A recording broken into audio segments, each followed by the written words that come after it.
Yo, what's going on, everyone? We're starting a little bit early. We want to talk about the dump. The content dump. I don't care if we never see it. It's still cool.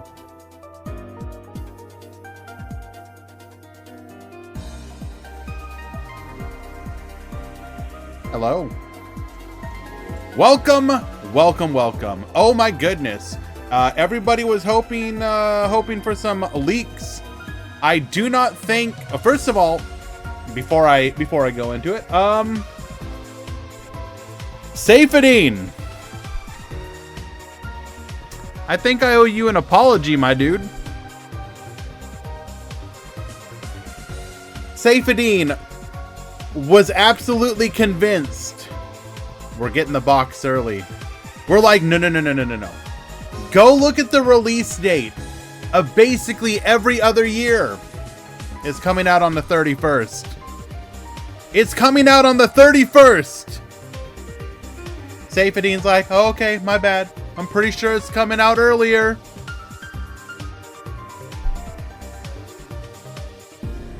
I was wrong. Most people were wrong. Safedine, you were right. So we will be getting the box on Wednesday. It will be a late box, so that does mean 5 o'clock release time for me, which is 8 p.m. Eastern. The VOD will be deleted. So a little bit of housekeeping. That does mean the Grand Prix will be delayed. Grand Prix delayed until Friday. It will not be Thursday because so as somebody who does want to work around the other tournament organizers, I don't want to step on the toes of pre-established times as much as possible. Thursday is the AU weekly, which I want everyone to support. So I ended up speaking to Girin, who normally, when they do the Starry Cat, they do it on Friday. I said, hey bro, we good? Can I take Friday this week? He was okay with it. Perfect. So, we will be doing the Grand Prix on Friday. I'm probably gonna do it, start it an hour earlier than normal, so it'll probably be 1 p.m. Eastern. Just because I do work that day, so it makes it harder for me, like, you know, because it's going to be a long tournament. So, yeah. All that information will be in a post in the Discord later today after the Meta Weekly. But let's ignore all that. Let us go ahead and go take a look at the new content. First, actually, and let me go ahead and do a reminder ping in the DLM Discord. 30 minutes until the tournament begins. Be sure to upload your deck list or you will be dropped. Okay.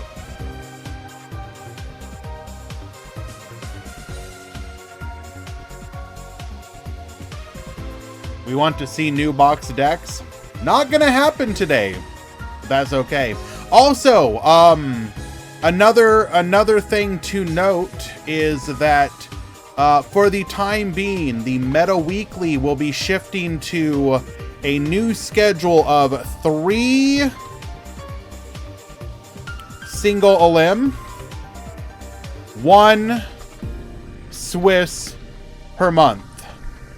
Swiss will be the first Monday after a new box.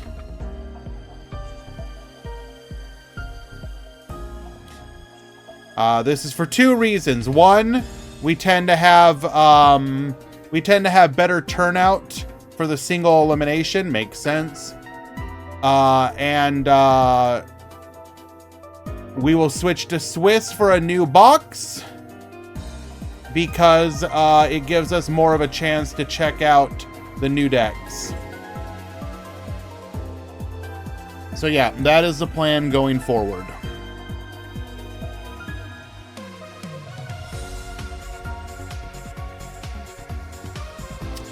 Okay, so what? Hello? What did we get in today's leak? We got the Duelist Road with Sherry available immediately. I believe somebody said the last time that happened was Carly. So kind of a pleasant surprise. Boom, we just got her. Hello, Shiny. Good to see you. Okay, come on, DLM, chill. First of all, what the hell? Do not bring Nurse Burn to Duel Links. This is a war crime. What are you doing? No, do not get excited for Stop it! Do not get excited for Nurse Burn. Second, all of this stuff is actually in the app, which is where we'll actually look at it. A new animated mat. Everybody thinking that we're getting 7 copies of the at, and they're like, the Yusei is my favorite one. That's the one that I'm going to be going for. It says animated. Read, please. Yo, this like just clouds kind of goes hard, not gonna lie. What the hell? Okay, we will talk about the skills a little bit later. I want to get to the cards while we can. We will talk. Okay, dude, DLM, chill. What is your problem?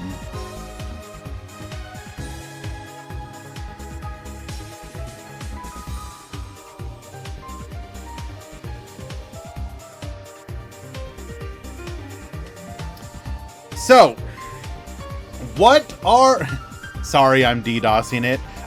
Could you please read the tag? This is no DDoSing, please. Thank you very much. This box is kind of a weird one. We are getting a whole bunch of different archetypes, with the main ones, of course, being Sky Striker, Ogdoadic, Dream Mirror. Those are the main ones, and then a bunch of other random stuff just thrown in for the hell of it. God, I don't even know where to start here. Okay, well, let's start with the showstopper of Sky Striker. Sky Striker, we are getting Shizuku and Rei as our main monsters, with the other Sky Striker Link monsters tied up directly in the skill. So that means that you will have only one copy of the other ones available to you in the extra deck. We have Engage tied explicitly to the skill. We have no Hornet drones, and we have Widow Anchor as a limit 2 that is available in the bundle. Azalea and Zeke and skill. I could see Zeke potentially, but not Azalea. Come on. Although they might just start with no Zeke to make it more weak to if you do steal your opponent's monsters. So there's been a lot of discussion that I've noticed in some of the other streams that I was lurking in, whether or not Sky Strikers are going to be good for a couple of reasons, one of which is quote-unquote no main phase 2. I think that is not an issue for this deck, at least by Duel Links' standards. The other one that I've seen, and yes, I'm talking to you, Loom, was worried about, oh, we only have 3 copies of Rei, 1 copy of Reinforcements of the Army, 2 copies of Engage, 3 copies of the Field Spell. to search for her. How are we going to be able to pull one of our 3 copies of Rey with 8 to 9 searchers in our 22 card deck? Don't worry, guys. I think you're going to be okay. I think you're going to be okay. You will probably be able to find your way to a copy of Rey.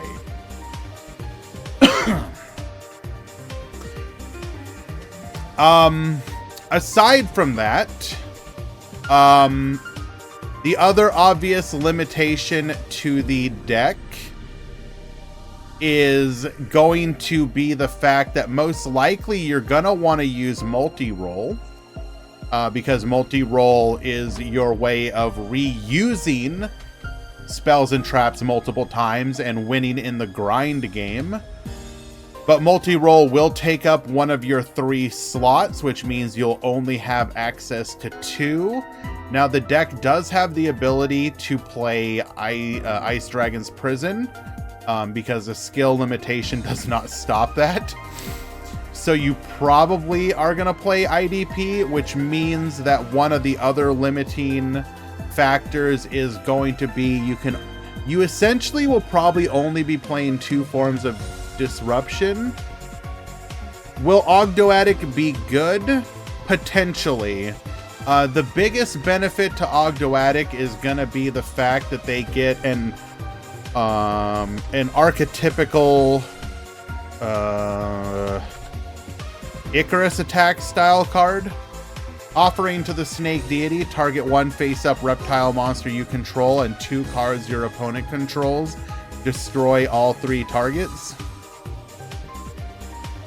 That's, it's not as good as Icarus attack because it is disruptible, but it's still an Icarus attack style card, which is really good. So that is one thing to consider. I believe the Ogdoadics also have every card except like 2 or 3. And wait, you would not have been able to guess their reptiles? You're telling me that you could not look at like this snake looking dude or this snake looking dude and guess it, like, and this literal snake?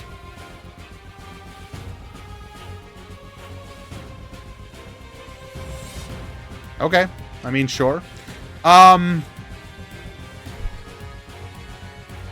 What was I gonna say? Made me lose my train of thought. One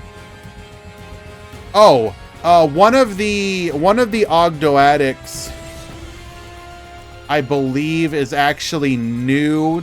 Like, Duel Links is getting it before Master Duel. Which one is it? Is it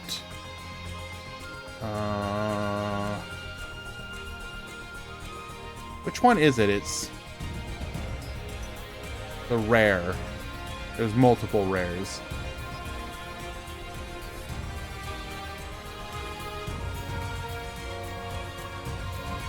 It's one of these ones. The rare spell? No, I thought it was one of the monsters.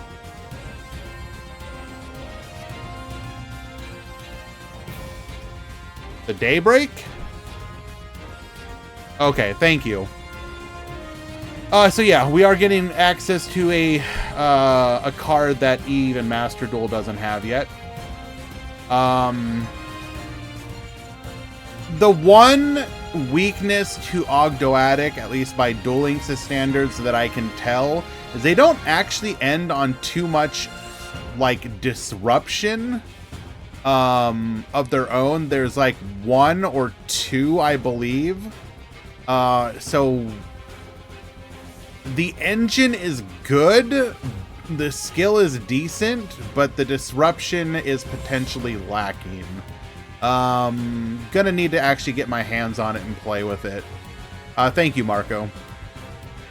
But this is like, this is honestly this deck's one chance to truly shine, just because it's coming out in a format basically full power, where the stuff around it is not as Also die to hand trap. I mean, well, there's a couple.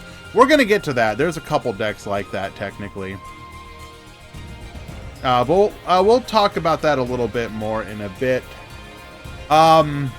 So the other deck that... Oh, you're talking about the Overlord? I mean, sure.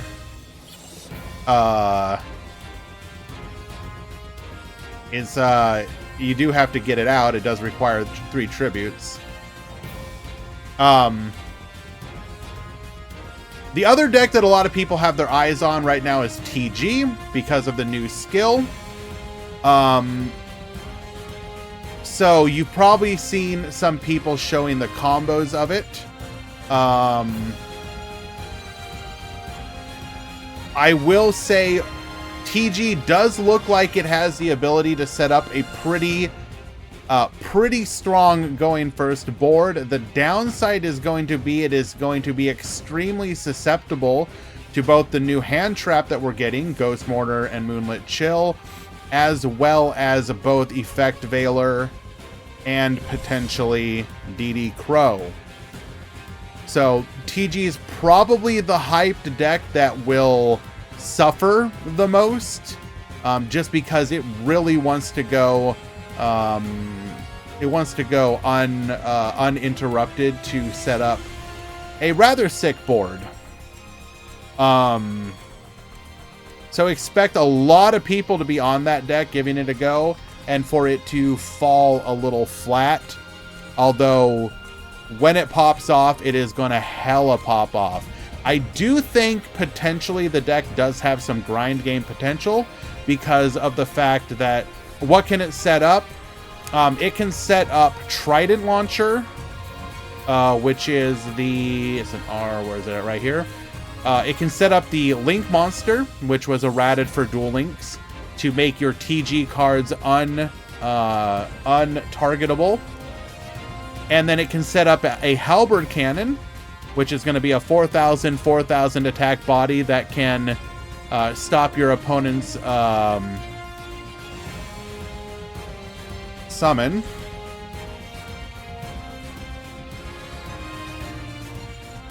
And if they happen to out the Halberd Cannon, it will float into a copy of the Shooting Star TG EX. Once per turn, during either player's turn, when a monster would be summoned, you can negate the summon, and if you do, destroy that monster. This card does, of course, have to be face up on the field. The Trident Launcher will help protect you to be able to do that. When this card is sent from the field to the graveyard, you can target a TG monster in your graveyard, special summon it. You will be able to special summon the Shooting Star Dragon TG EX, which is what you would go into as part of your combo line. So you'll be able to float into a secondary boss monster. The main benefit that we were given information on is that the TG skill also adds 6 TG monsters to the extra deck, which gives us a 14 card extra deck, which is something that we did not know that we were getting. Limiter removal, regulator open at the start of the duel. Add 6 TG monsters to your extra deck. Now, we're not exactly sure what TG monsters we are going to be getting, because if you go look at the card catalog for TG extra deck monsters, we have 1, 2, 3, 4, 5, 6. So we could theoretically get one of each, but the skill does give you access to a Recipro Dragonfly without needing it in your extra deck. So they may not put one in there, or they might. If they don't put that, so it could just be all 6 of these. It could potentially, we don't know, is it going to give you access to a copy of Hyper Librarian? or any of the new ones. I'm pretty sure they would have mentioned that if they were going to, but we don't know. We need to get access to the skill to be able to find out what it adds. Even if it just adds one of each of these, by giving you extra slots in the deck, it's going to open you up to the possibility of having additional plays that you can make. So you will, with the quick play searcher and the other and the natural recovery that the deck has, you will potentially be able to have more than one push through the game. So we don't know. We need more information, but it's looking very promising, if a little susceptible to hand traps.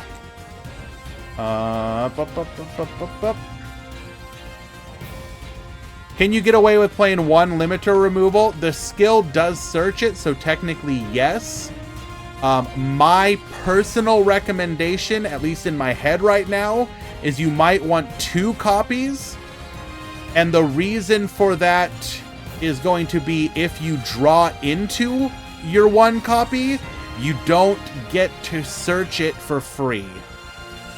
Because the search is a free +1. So while 1 alone will work, you will have games where sometimes, unfortunately, you draw it and don't get a free +1. So I'm thinking 2 is probably going to end up ideal, but who knows. Let's see what else. Fusion deployment. I'm pretty interested in this card, just because I do think this is going to be one card you're going to be seeing played with gladiators, for example. So gladiators are getting a new skill, and gladiators are a little cope, but I think with fusion deployment and unexpected die and/or, you should have enough ways to trigger the special summon off of gladiator rejection to make the deck at least functional. So that should be interesting. I'm not copium. I'm saying what I think you might be able to do.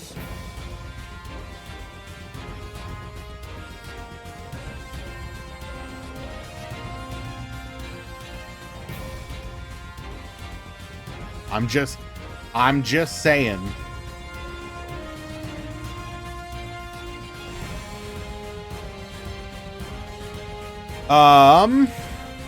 Let's see what else. We're getting the boy, the Apocalyphort Towers. I don't know if this will do anything from a meta perspective, but it's kind of funny because you're definitely going to be able to crush people on the ladder who simply do not have an out. Too late for the towers? I mean, yeah, probably, but it's still going to be funny. It should be fun. The firewall skill is looking actually like it's going to be pretty good, in the same way that the Cyber's Quantum skill was pretty good. For those of you that don't know, the deck can set up a extremely large Firewall Exceed Dragon alongside essentially a free Firewall Dragon through the skill, and I believe there are some lines that can do that without using your normal summon. So do expect the Cyber's deck to potentially do something. Is it going to be meta? Probably, again, in the same way that the Cyber's Quantum deck is, where it's good.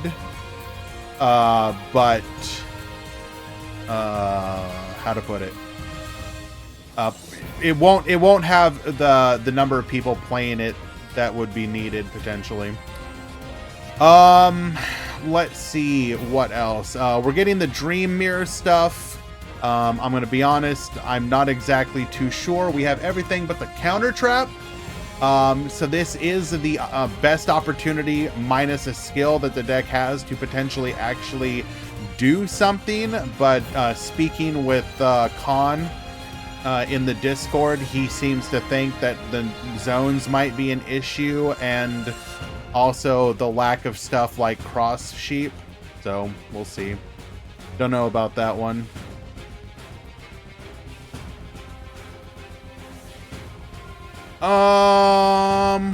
What else do we want to talk about? Gaining access to Gorgon, Empress of the Evil Eye, a very nice buff to Evil Eye decks. Getting access to another boss monster. That is definitely good to see. Is there anything else? Can Dream Mirror be splashed? No. It's a dedicated strategy. You think people will need 3 copies of Cynet Mining for the Firewall deck and the new skill? Well, don't we might I mean, I'll be honest, I'm not exactly sure on that one. Not every deck runs 3 copies of Cynet Mining. That can run it, so debatable. The Evil Eye Link 3 was leaked, but not in the box. I did see that. I think there was some talk that maybe it might be ranked reward or something, potentially.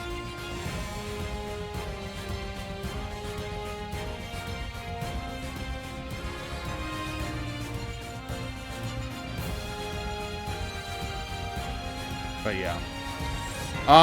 To me, the real unknowns are Ogdoadic. How good are Ogdoadic actually going to be? Dream Mirror. Did all of this support actually push it into playability? Sky Striker. Will the limitations keep this deck from truly shining, or will it become the potential meta threat that it could be? And what kind of impact is Ghost Mourner going to have as it brings yet another potentially powerful hand trap to the game? You know, you're starting to reach a point where, you know, between, say, Effect Veiler and Ghost Mourner, that's a lot of effect negation available to a deck. Ghost Mourner is, in fact, the first Ghost Girl hand trap, correct. For those of you that don't know, it is a once per turn effect. You can discard it and choose a special summoned monster.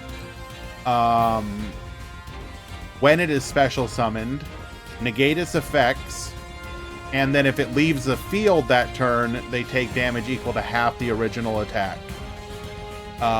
So it's a little bit more conditional. You cannot Effect Veiler a normal summon, you cannot activate more than one in a turn, and you have to choose to activate it when the monster is special summoned. So you can't wait for the activation, then use it, etc.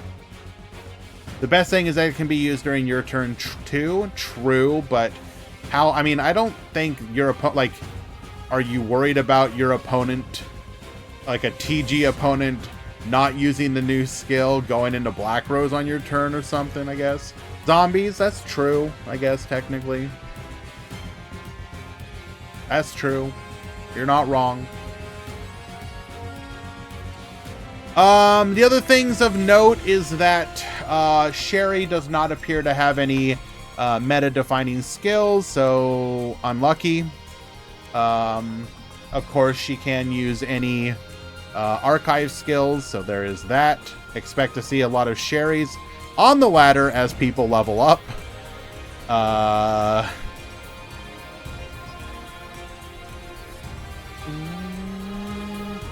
don't know.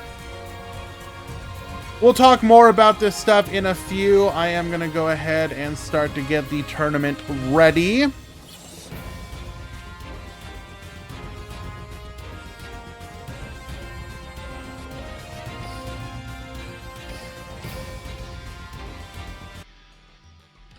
Okay.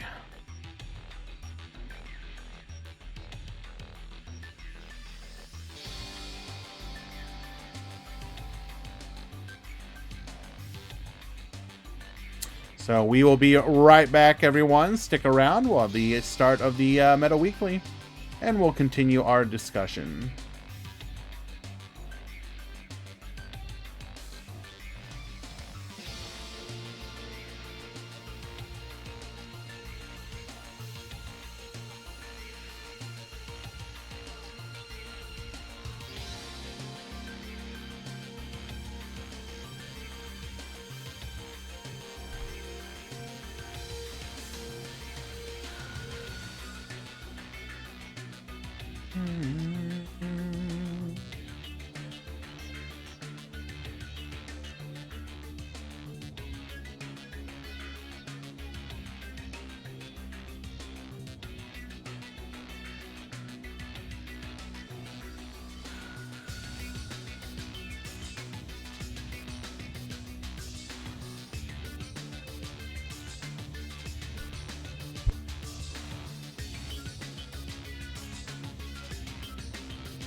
Less than 1 minute remains.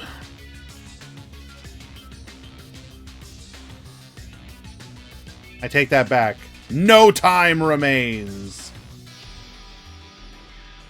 Okay. Go ahead and refresh the bracket. Make sure all the drops have gone through. Oh my god. We just had somebody sign up and submit their deck in literally less than 30 seconds. That is impressive. Well done. Also somebody that I would normally not expect that from. Okay. I'm gonna click the button. The button has been clicked.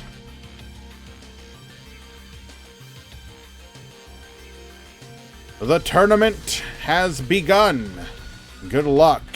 You may be waiting for a previous match to end for yours. Please pay attention to the bracket.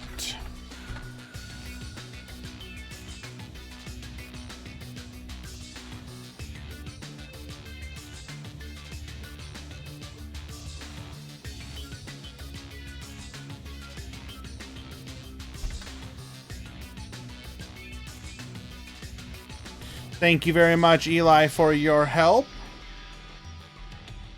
Appreciate you as always.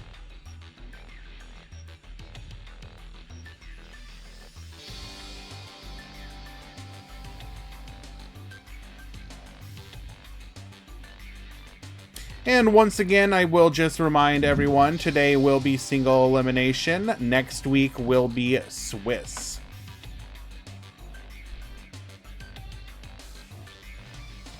Also, because we will be having the Grand Prix moved from Wednesday to Friday. Wednesday, I will schedule a later pack opening and ladder stream, where we will probably be playing a little bit of TG and Striker at minimum. It's going to be Friday, Eli, so that we can have new box stuff.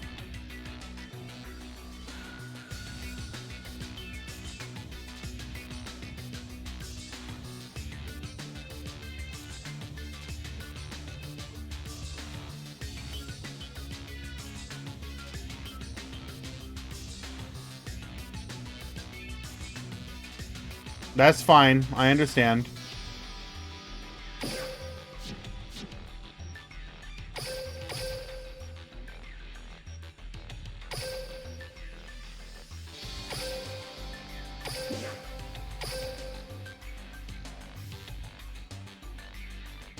What does TG now do now compared to... you can turn one at minimum. You can, we mentioned this earlier, you can end on Trident Launcher protecting a Halberd Cannon that will float into Shooting Star EX and up to 2 potential tech cards.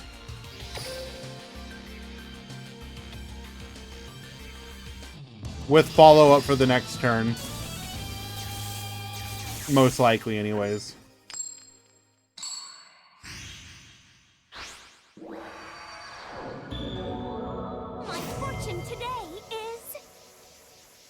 The ghosts of the past are all around you.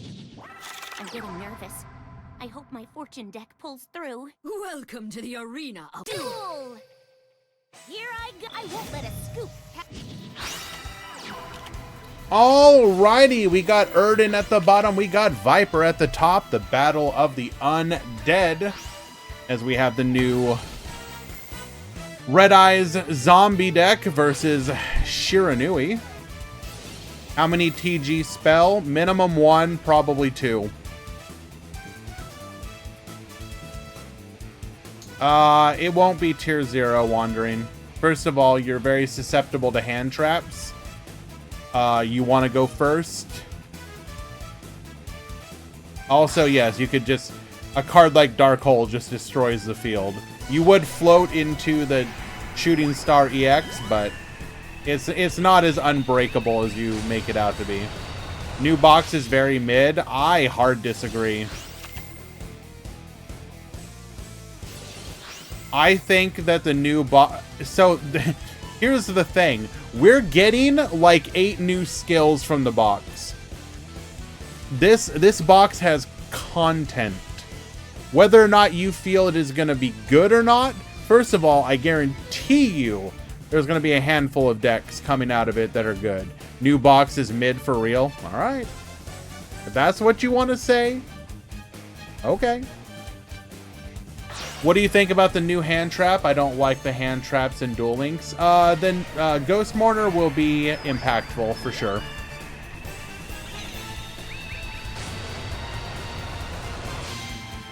So I think if you going, making sure you pick it up if you go into the box is not an awful idea.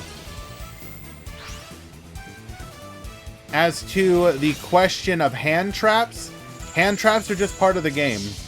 The question is, will hand traps be, how to put this? The actual concern that hand traps should have, or that people have with hand traps is, are they replacing back row? And I don't think that's the case. I think back row very much still has a very healthy place within the game. And as long as that is true, it doesn't matter how many hand traps they eventually add.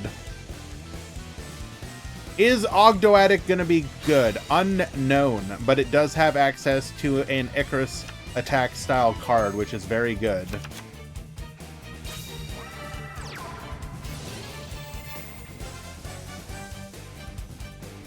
If you have hand traps, I think you need to limit 3 of them and add called by. Well, first of all, limiting 3 hand traps would come once we feel that there is too many hand traps and every deck is playing them. That hasn't happened yet. If you look at a lot of the decks, yes, some decks are playing hand traps, but there are plenty of decks that literally are not playing any hand traps at all. Or if they are, they're still playing stuff like DD Crow. And I don't think anyone has ever complained about DD Crow existing.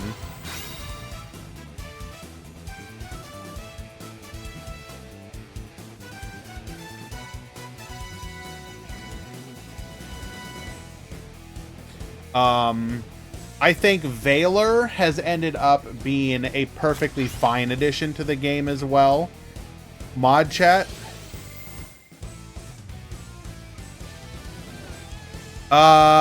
Yeah, you can go ahead and drop them, Eli.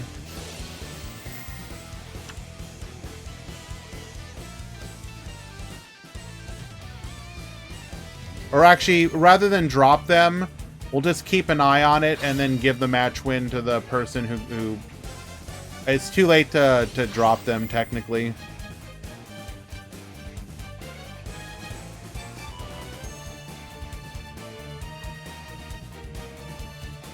And thank you for the breakdown, Eli. Appreciate you.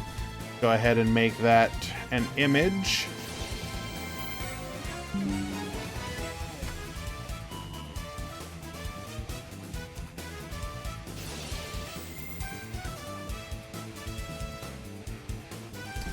Edit.com breakdown.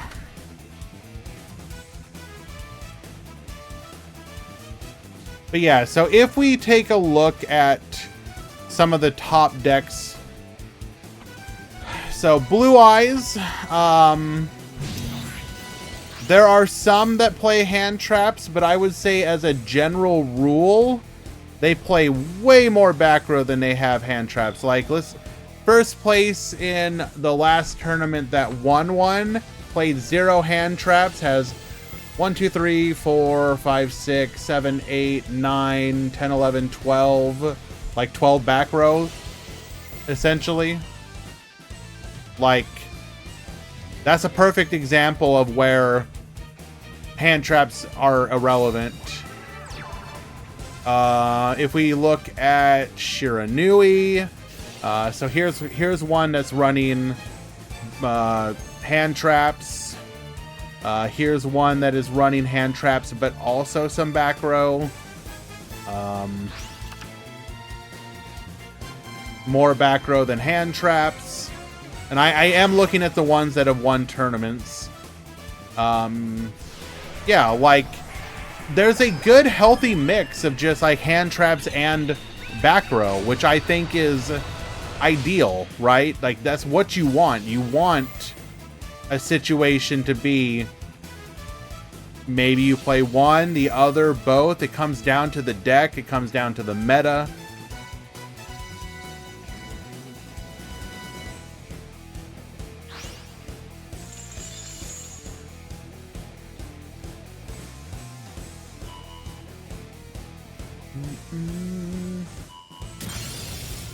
12 back row. What? Well, so you're talking like your Successor Souls, your Ultimate Fusion, your Book of Moon, your Crackdown.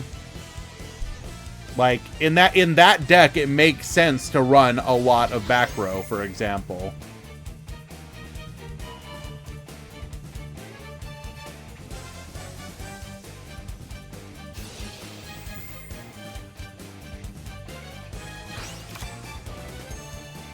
And again, that's what you want. You want decks that cover, you know, the spectrum.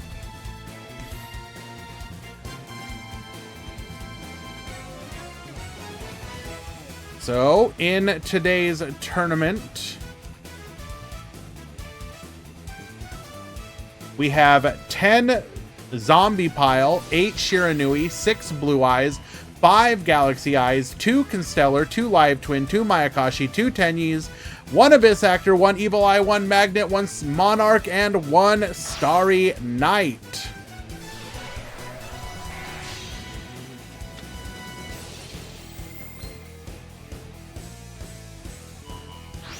We are going for lethal now that we have broken our opponent's defenses.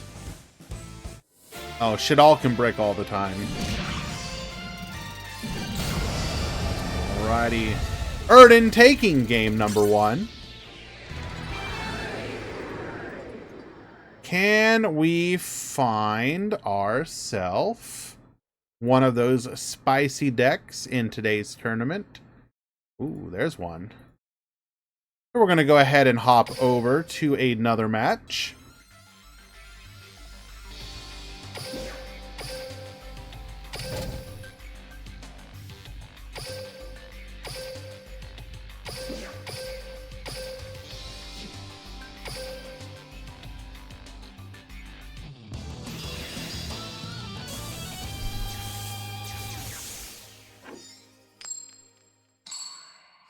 Save this meta weekly because the next one's going to be very different. Sure. A lot of tournaments are going to be like that. Oh no, that's how it's being displayed on the website, Eli, so just listing it as zombie is fine. Alrighty, we got Monarchs at the bottom. We got a bricked deck at the top. 2 back row though. Forbidden Chalice. We're gonna hit the Eidos, which will stop us from being able to do an additional normal summon. Activating Photon Advent. We're gonna add a copy of Galaxy Eyes to our hand alongside Galaxy Brave. Activating Trade-in. Galaxy Brave to the field, showing our Orbital to make it level 4. Copy the stats though. Orbital, gonna go ahead and attach. Discard to search, grabbing a copy of Photon Vanisher. Special summon that Vanisher to grab another copy of Galaxy Eyes Photon Dragon. We will then go for a Photon Burst. Bring out a copy of Galaxy Eyes Photon. Galaxy Knight, bring the other. Ding Girsu effect, get sending. Photon Orbital attaching. We're going to go for the Lance, reducing. Idea effect will add the Pantheism back. We are going to use the Prime Monarch, but we're able to banish it, allowing our final attack to we lost to 1. I mean, happens. Sometimes it happens that way, man. If you disrupt the deck on a key choke point, and that's where we were, and we had no way to play around it.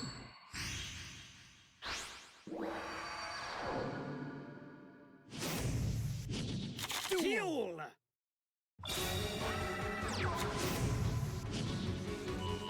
Rookie and Seva, you need to check in.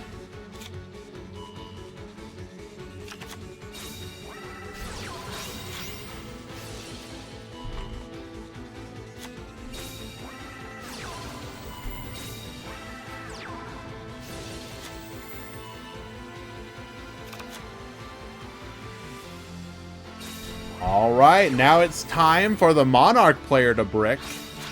Very unfortunate. Sending one monster face down, one in the back row, leaving the Galaxy Eyes player 2 full combo here. Photon Blast. Phoenix Z's summoned to the field.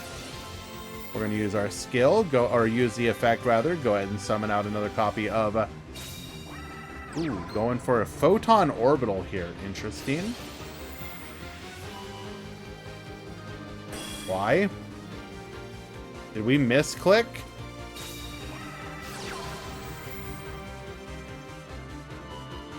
Why is the beast type not subdivided into mammals and marsupials? Very good point. Very good point.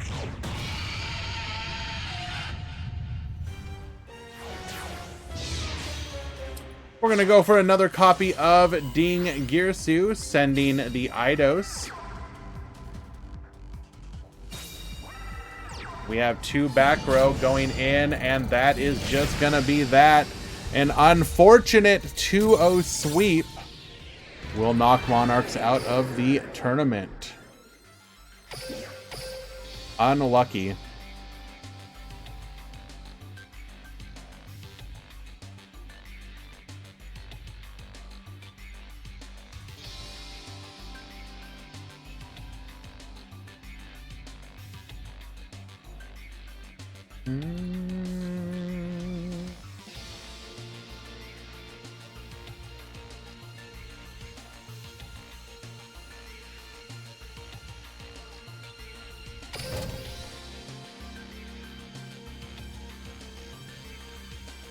Sad ending, true.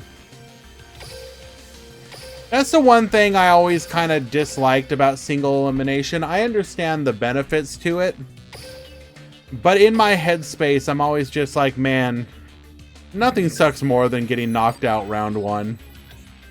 Getting all excited for tournament day, and then you're done in like 15 minutes. But it's all good. There's multiple tournaments for people to enjoy. And that is one of the primary reasons that I keep the Grand Prix as a Swiss tournament. All right. We have Groovy at the top. We got JK at the bottom. Surzeal, effect activating. We are going to get hit with an effect Veiler. Going for a copy of Utopia using our opponent's monster, dealing 2,500 damage. Unizombie effect, dumping here. We're going to activate Red Eyes Undead Reborn. Mizuki effect, go to bring it back, but we have the IDP. Utopia's effect, stopping the attack, by the way. Top decking into a Basilisk. Basilisk will dump Gorgoneo. We're going to stop the second attack. Basilisk dumping again. Utopia actually stopping our opponent's attacks long enough to let us stall. Surzeal once again. Effect is able to go through, and our opponent will scoop it up. New OST, it's Sherry's.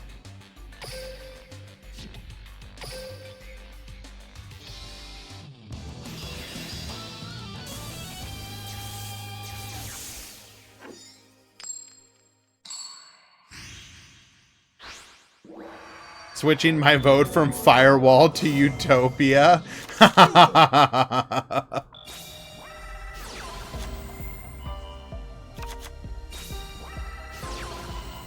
How is full power Dream Mirror? I'm gonna be honest, I don't actually know. I have never fully read the Dream Mirror archetype. It has always seemed that bad.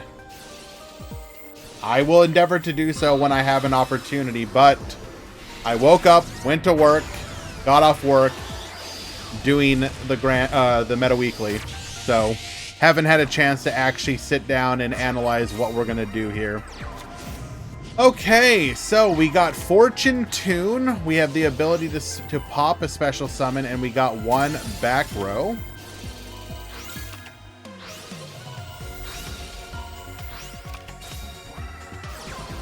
Samurai Skull, dumping another copy of the Mizuki. We're going to go for a Nightmare Phoenix, forcing out this back row most likely.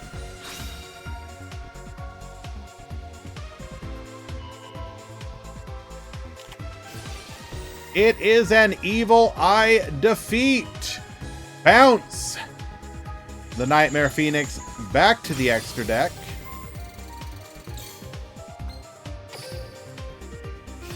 So we have a Mizuki we can activate here. Summoning out the Chang-Chi.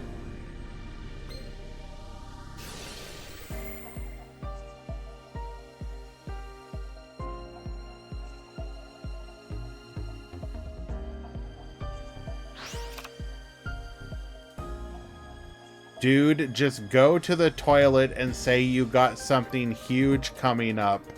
So you won't be there for like 30 minutes. And there you can read the cards. Are you talking about at work?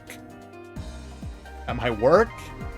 Unfortunately, I'm in a mission critical area, Eli, where not being there for that long just is not an option. Otherwise, good thinking.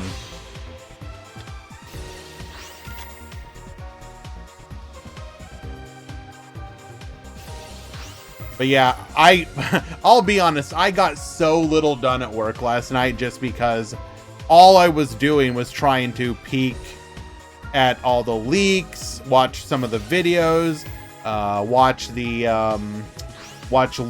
Loom stream where he went over everything. Like new content day is always fun for a viewer.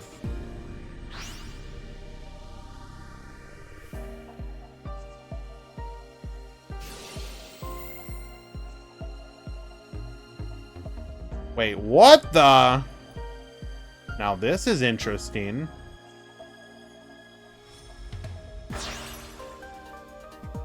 So for the Evil Eye enjoyers in the chat, I don't know if this is true or not, but apparently from one of the data mining, the Evil Eye link is going to be a campaign reward.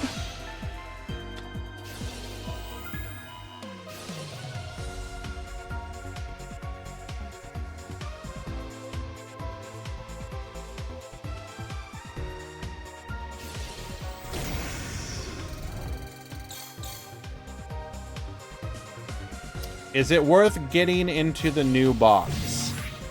Well, that depends. If you were to go into the new box and had nothing else from any other box, you could, in theory, build Sky Striker, Ogdoadic, and I believe that's it. 1 second.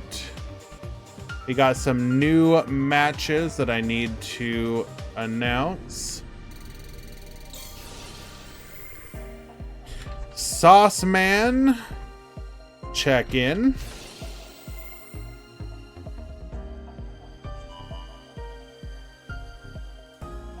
Bash Jackson, check in.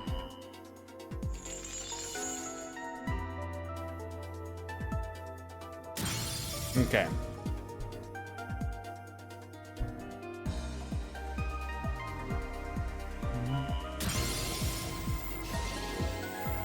Maybe in the bingo? Possibly.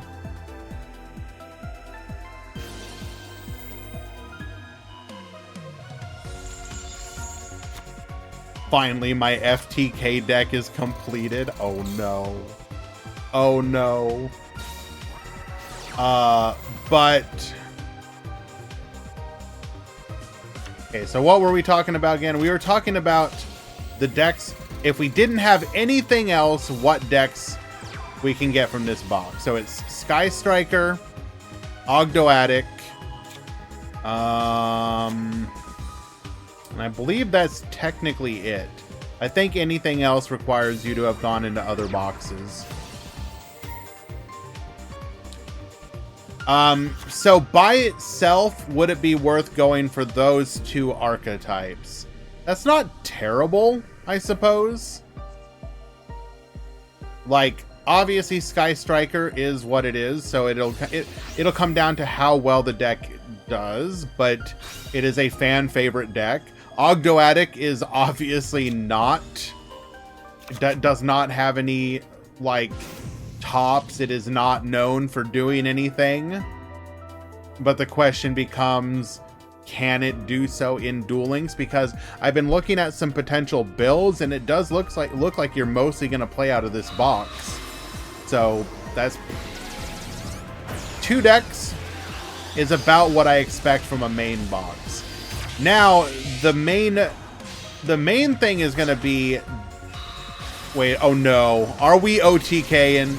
Are we cheese play OTKing? Utopia Ray! Evil Eye Awakening. Lower our life points even more.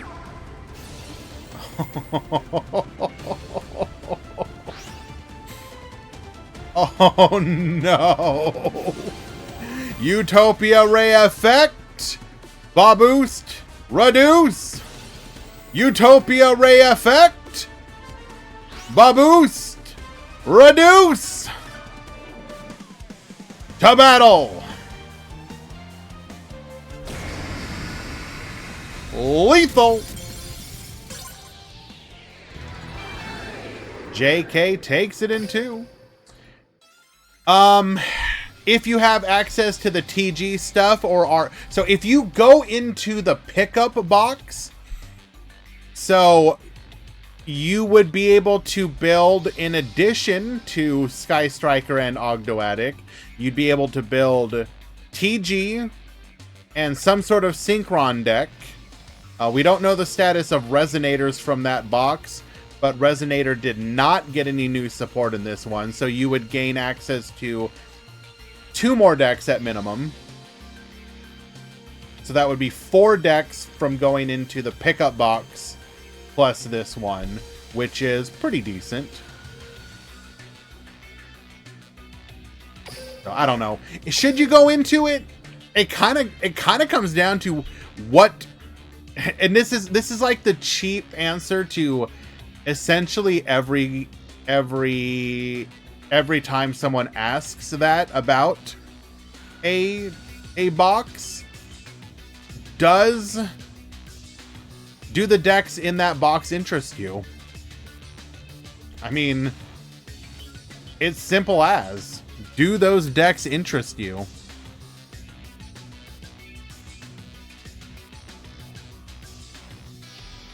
I think the only time that you should really need to think about it is if you're only going to get like exactly 1 deck from a box.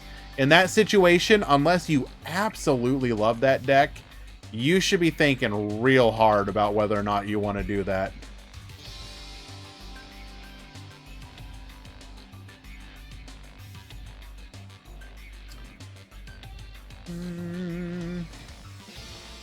Go ahead and find ourselves another match.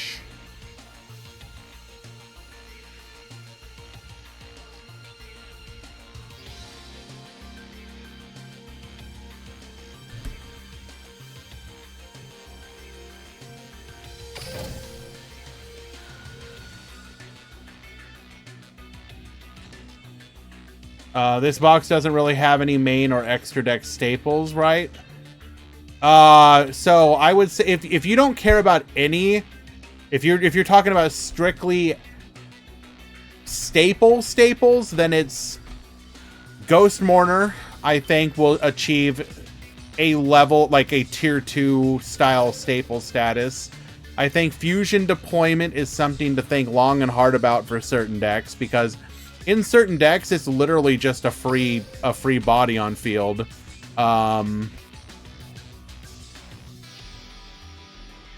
So, for example, Blue Eyes and Dark Magician can make use of it, for example, to just get a free body, if I am not mistaken.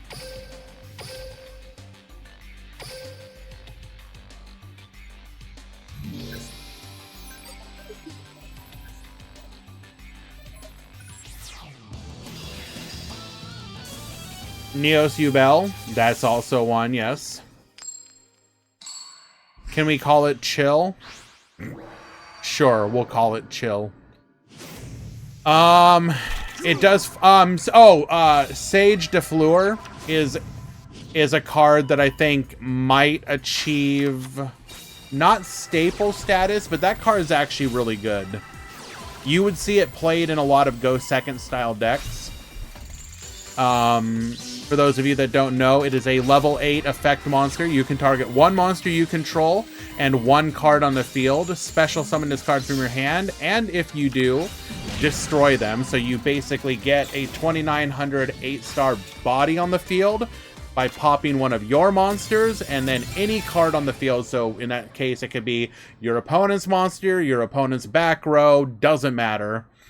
And then if this card is sent from the field to your graveyard, you can target one other monster in your graveyard shuffled into your deck, then add one level 1 plant monster from your deck or graveyard to your hand. That can be irrelevant depending. But just the fact that it is a big body that you can sacrifice a small body to also pop something on your opponent's side of the field should not be discounted. Also, I literally did not pay attention. What just happened? I'm going to watch that again because I did not see that.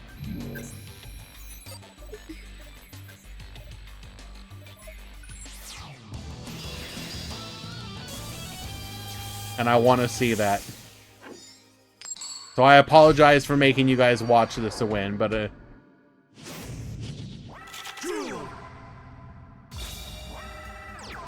Okay. Constellar, so we set 2, make no plays. Pollux effect into Zubin. Rebirth of Parshath, revealing a Rebirth of Parshath, discarding another copy of our Spectral Sword. We're then going to go for Ayers Rock Sunrise, Rebirth of Parshath, sending our Rebirth of Parshath. Take 17, leaving us on 3. Activating our skill, going for a copy of Solitaire. And then our opponent just surrenders. What? Okay.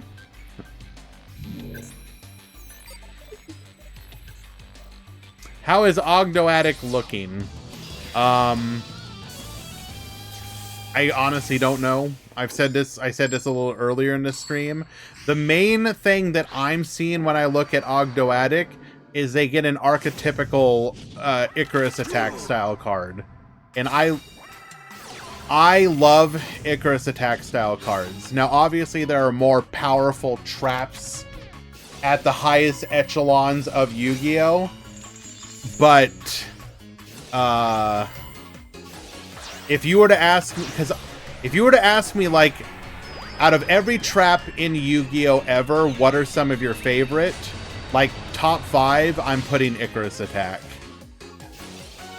Like, I don't know what the order is, but it's like Icarus Attack, the Barrage one. What's it called again?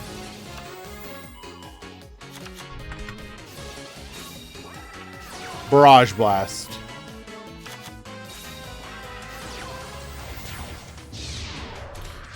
Like, those 2 traps are probably in my top 5 favorite traps ever.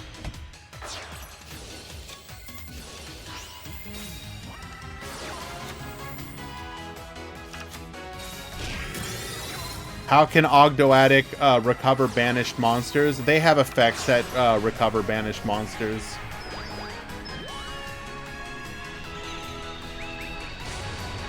I forget which exactly which cards do them, but they do have the ability to recover.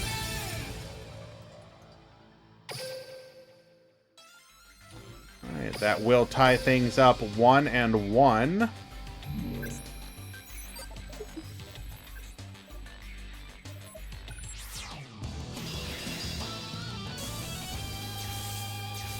I feel like I need to go watch like an Ogdoadic combo line video for like the TCG / Master Duel, just to get a feel for the deck.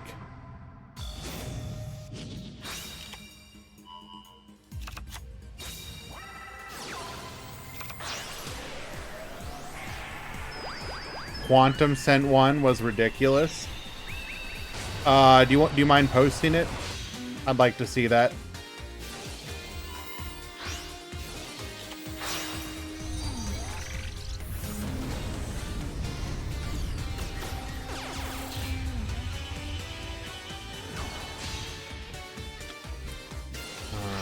Gia.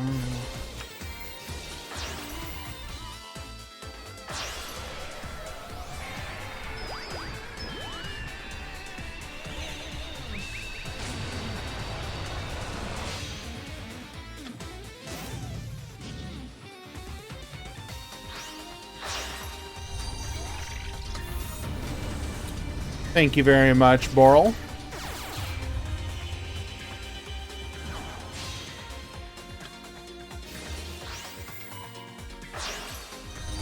It's a very meme combo. I love meme combos.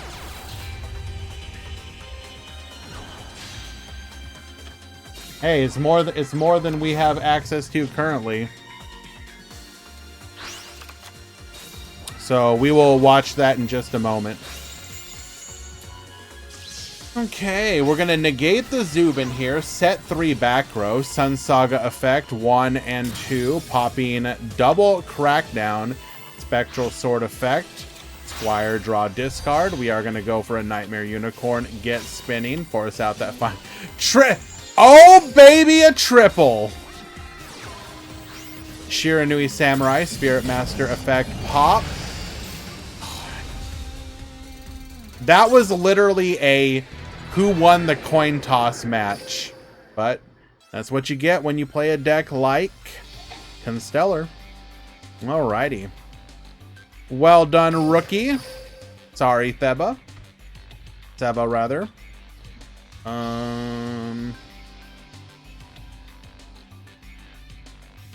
Alright. Let's watch the meme combo.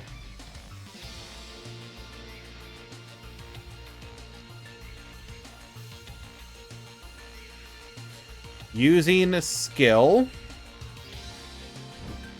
So we're adding a Nunu. You can send this card from your hand to the graveyard. Send 1 dark reptile monster from your deck to the graveyard. So I assume we're doing that here. If you control no Ogdoadic monsters, or you control an Ogdoadic monster, you can special summon this card from your graveyard, but banish it when it leaves the field. Okay. Also, you cannot summon anything except reptiles. So we are dumping Zoha. If this card is sent from the field to the graveyard or special summon from the graveyard, you can activate this effect. Your opponent draws 1 card, and if they do, you can add 1 Ogdoadic monster from your deck to your hand. I don't like giving my opponents cards. If this card is in your graveyard, you can send 1 card from your hand to the graveyard, add this card to your hand. Okay. So Zoha, we're going to add it to our hand, discarding the Aaron. Nunu effect. Summon the Zoha. Overlay into King of the Feral Imps. Using our skill, or using the effect rather, to search for a copy of Nawa. You can send this card from your hand to the graveyard. Send 1 light reptile from your deck to the graveyard. Okay. Dumping a copy of Curse. Okay. What does this do? Wait. Why did it just go to the graveyard?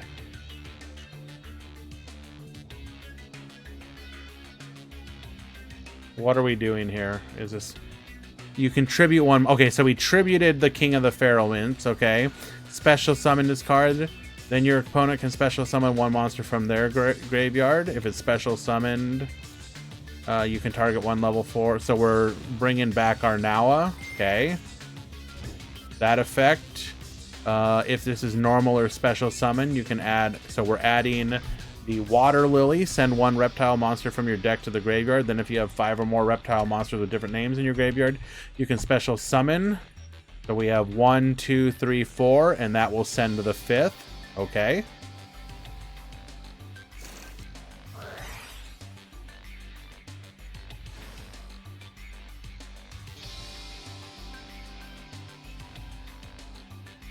Okay, so we actually would have sent this to the graveyard, but then special summon it, so we're just skipping a step. Okay, got it.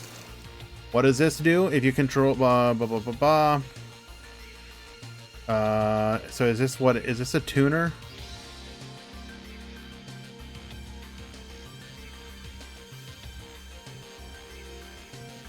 It can be treated as a... Okay, so it's a tuner. Okay.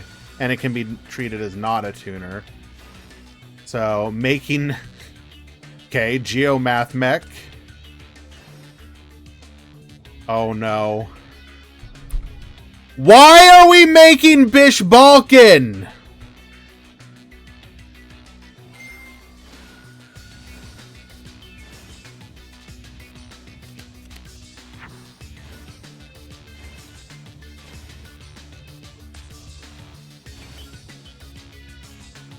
Going into a Reprodocus.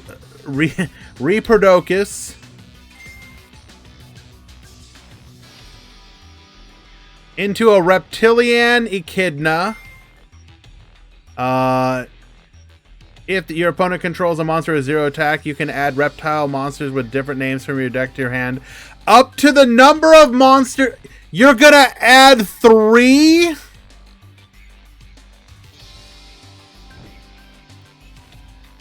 Lizard Draw, Swing Cobra, and a new...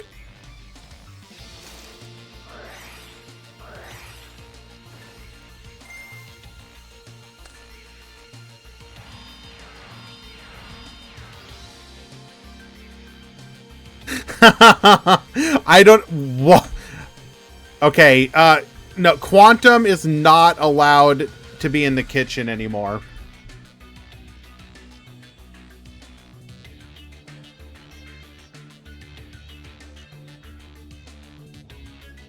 Shelmy and Dark Tuner, you need to check in.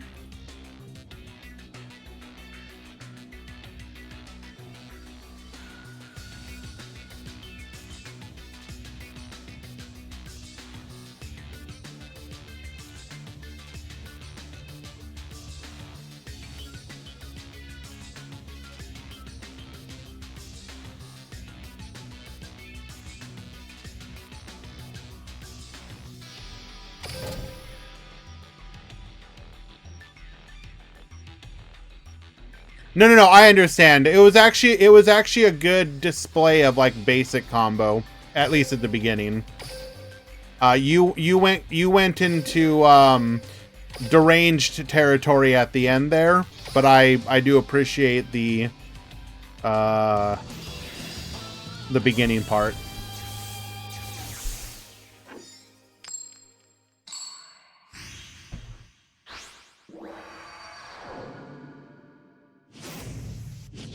All right, Hepburn at the bottom, Lemon at the top. We've got Abyss Actors versus Mayakashi. Putting our opponent under the Sealed Tomb lockdown.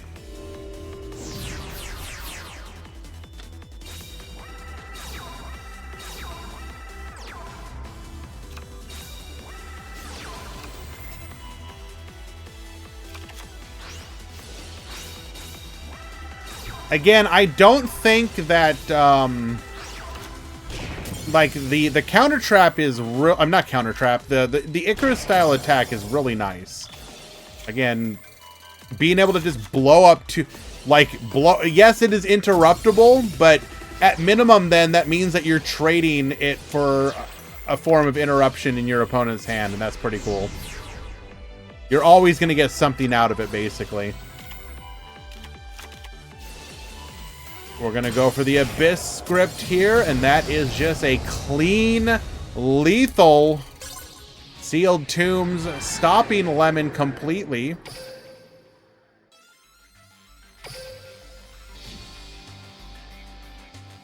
It will go to game number 2.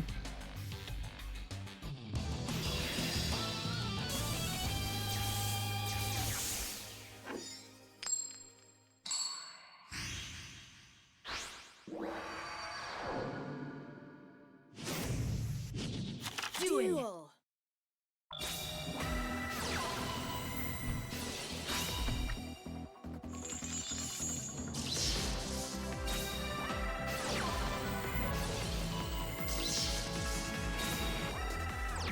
All right. We are going to get shut down by the Effect Veiler. Unable to get to our Mellow Madonna. We will not be able to put our opponent under Sealed Tombs, which means Lemon gets to play the game.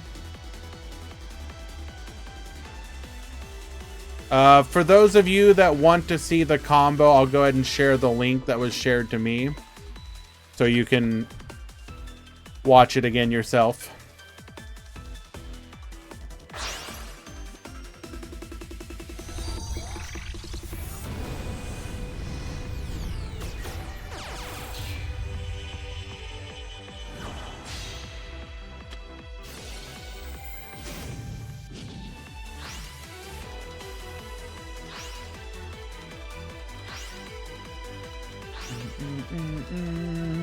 Absolutely, Pixie. I will say the one thing that looks interesting is that I wonder if you end up wanting to go over 20 then because of your ability to just dump so much to the graveyard. Or if you stay at 20 because of the desire for consistency.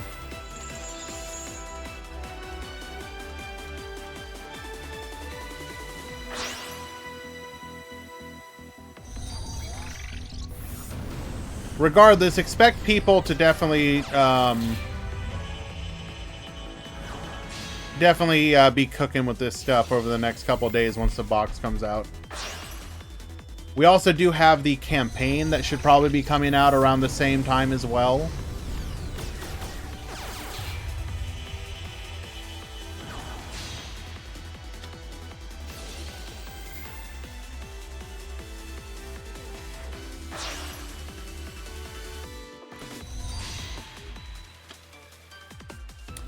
Right now, one back row for us to worry about.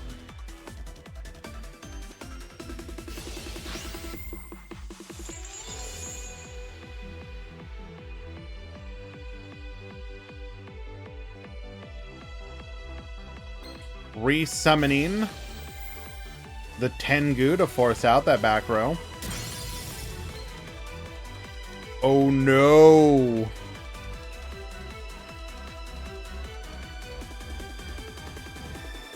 Oh wait, no, never mind. We do not have a face-up Abyss Actor Pendulum monster. The one time that our opponent actually pops the Abyss script and we're unable to take advantage of its effect. Unlucky. Had we been able to do that, we would have been able to add 2 Abyss Actor or script cards from our deck to our hand. Not that it would have mattered in this scenario.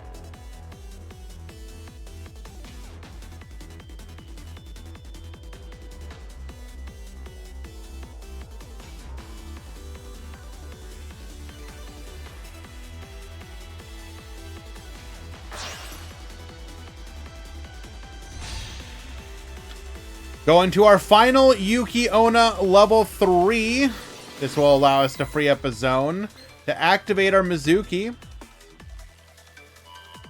Bring back the Gashidakoru and go for lethal.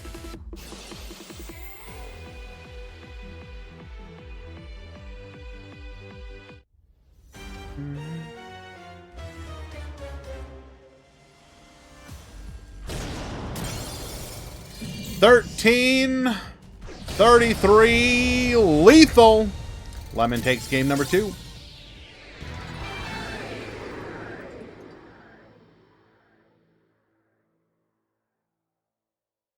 Necrofear, you need to check in.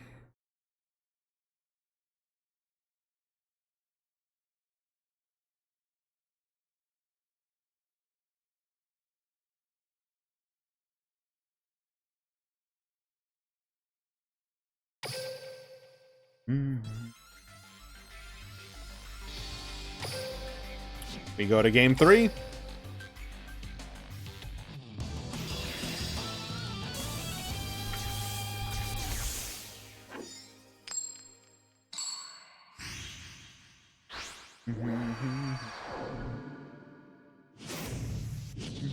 Duel.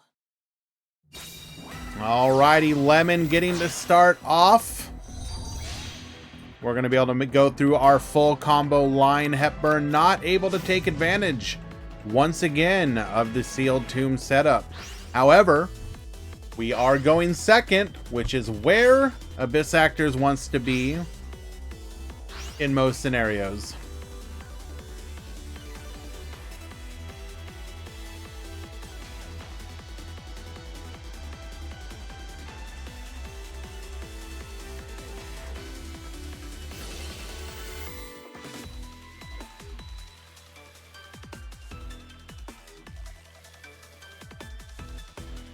I did. There was. 1 second.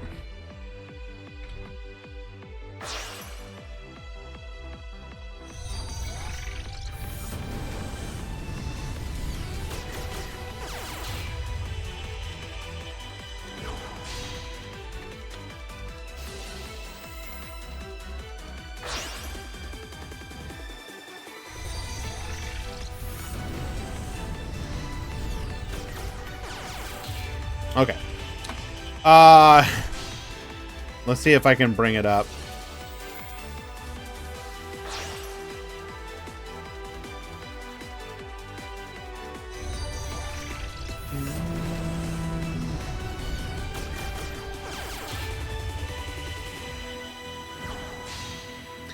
Is this a potential war crime?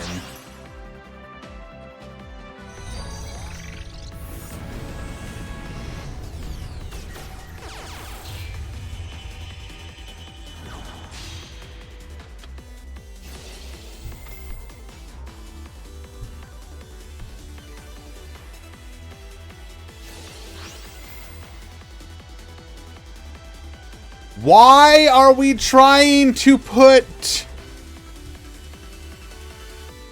Orchist into the deck? Stop! Stop it! Sky Striker can be meta? Possibly.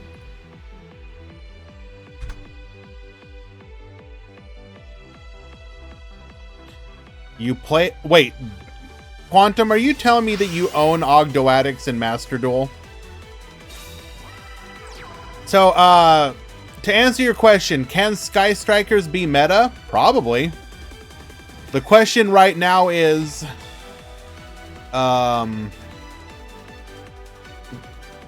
it's not so much as the lack of is the lack of main phase 2 gonna hurt the deck? I think it's gonna be, will the number of spell and trap zones hurt the deck? But I think Sky Striker has a high likelihood of being meta, yes. I play Ogdoadic Reptilian Orchist. Oh my Jesus Christ. Why?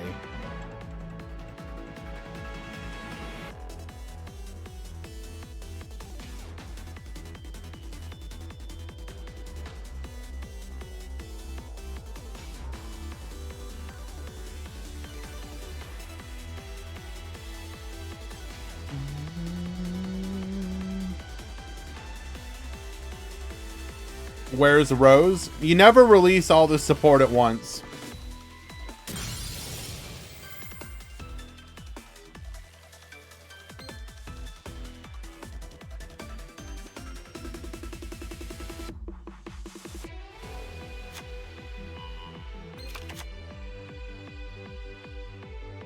We're going to go ahead and add a copy of Mellow Madonna.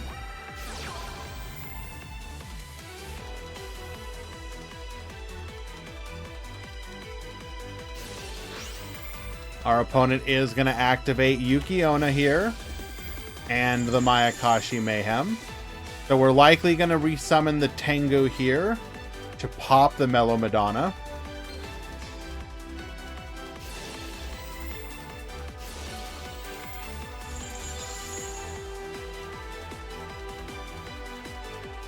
Linkage is way too strong for Duel Links right now. And again, that's like a wave 3 or 4 support card that you give a deck.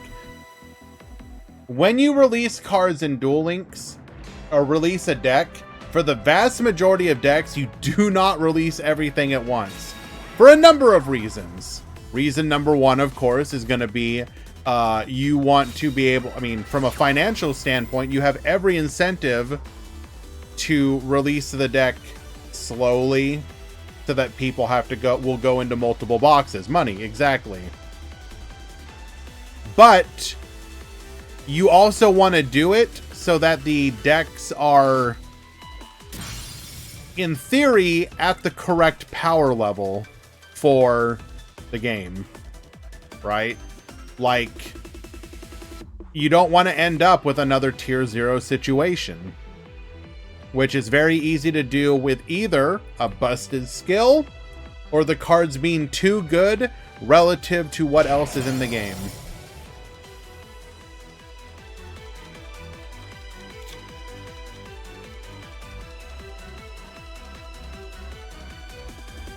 Unfortunately for Hepburn here, we are going to be unable to play through our opponent's disruption. We do have a sassy rookie, which will be able to protect itself one time.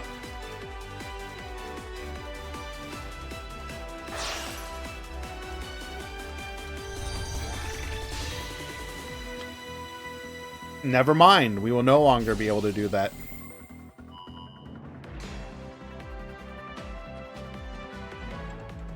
I want the new Resonator stuff. I'm actually surprised that we're not getting any. We didn't get a Resonator skill or cards. Hello, Metal. Good to see you, my friend. Like, it makes sense that you include Resonator in the pickup box, but to give support for both Yusei and Antimony from the pickup box, but not Jack, respect Resonation. I love Resonators. Which is why I'm saying, where was the support? When's the pickup box? Probably same time as the main box.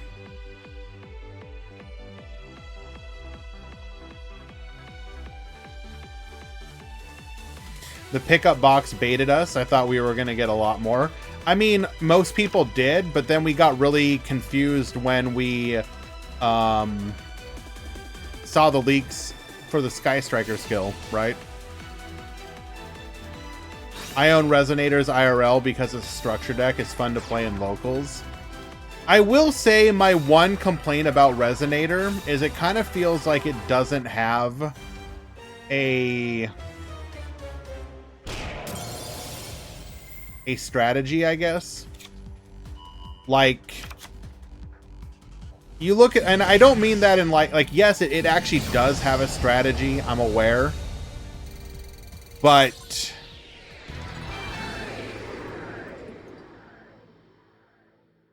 I don't know.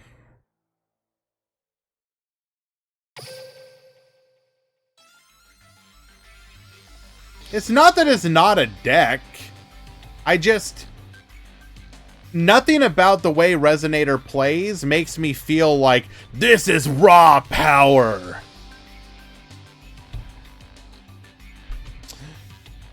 All right. We're going to take a short break before we move on to the next match. So stick around. We'll be right back.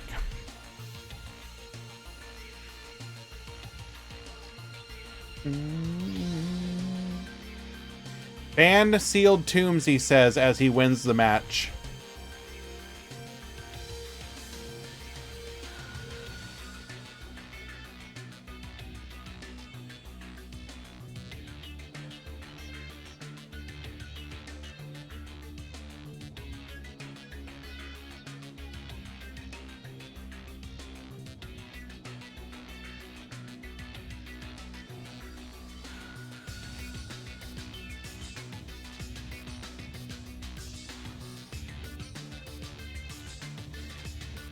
I mean, yes, Resoline, but like, what does the... Hey, Icy. How does the how does the deck actually represent that power though, other than big monster have big attack?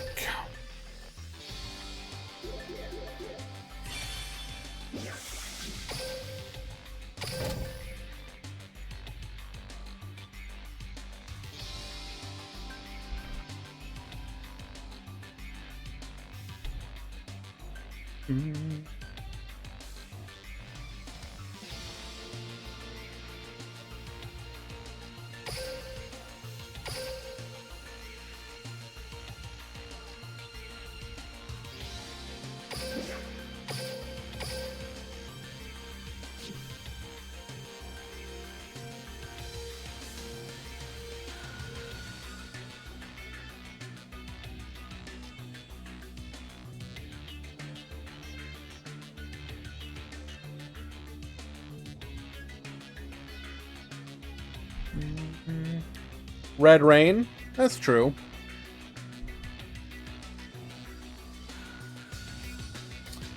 What are the other new cards that they got in Master Duel? Or I mean, it's it's a support that they got from the TCG, obviously, but like, it's like what? Red Zone, Absolute Power Force, right? Crimson Gaia.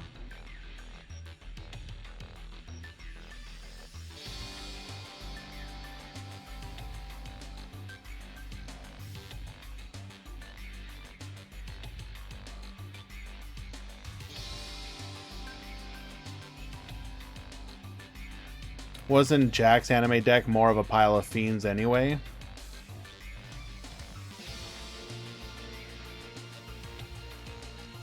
I mean, he had a lot of Resonator stuff, to be fair.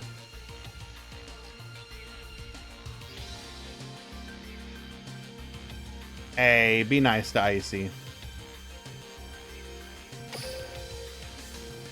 That's my boy right there.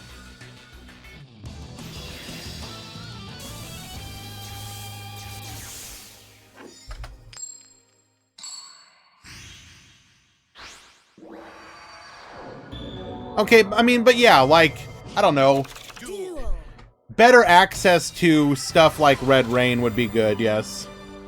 Like, I like the idea of just like, yo, all your monsters are weak. I destroy them. I banish them. I do whatever. Like, in theory, some of the cards do capture the flavor and feel, like Crimson Gaia. Crimson Gaia is a great way to make the original Red Dragon Archfiend, you know, crazy good. Put your opponent's monsters all to defense position, and then Red Dragon Archfiend gets to just sit there and blow them all up. That's great. Have I shared my thoughts on Sky Striker yet? I did-ish.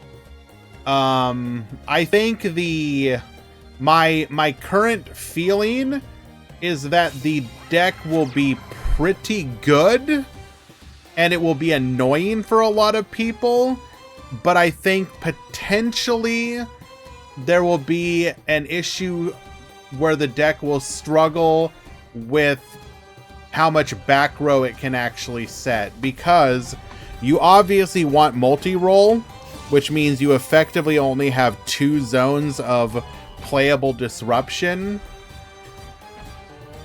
which means you probably have to pivot into running hand traps.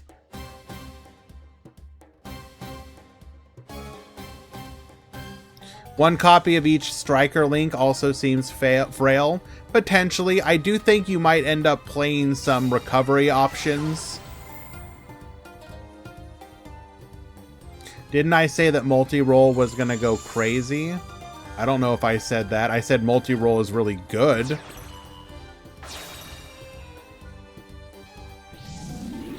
Strikers have low attack.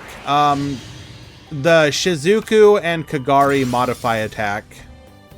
So that's kind of irrelevant.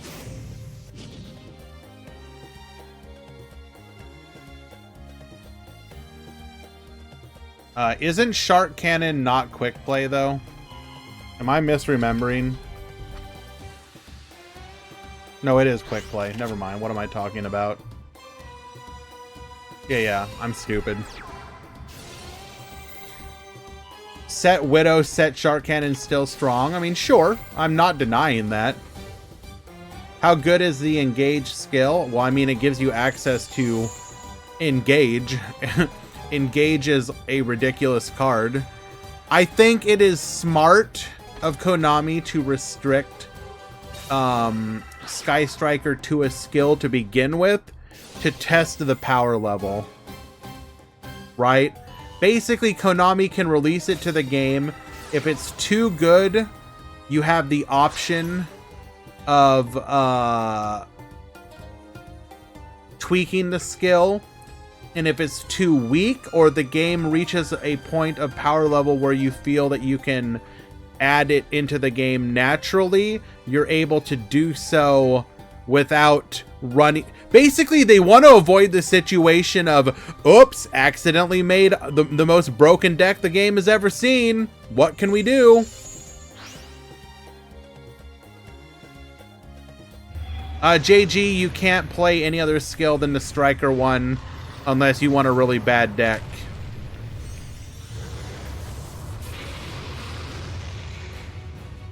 They're locking all the other Link monsters and your copies of Engage to the skill. Effectively telling you have to play the skill. But if they just tested the game, it wouldn't be a problem. The problem with that is that they don't even test like the actual physical card game, and you expect them to play test Duel Links. I mean, yes, they should, but let's be real. I mean, I agree, but they're not going to, not to the degree that we would want them to. So it is, I agree, it is better to slow roll a deck that you are worried about.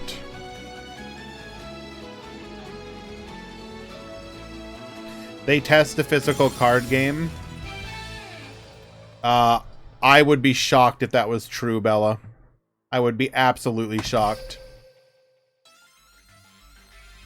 Why is Altergeist still limited? Just don't care right now. There's no need to care. You can care about that stuff once you're ready to give new support.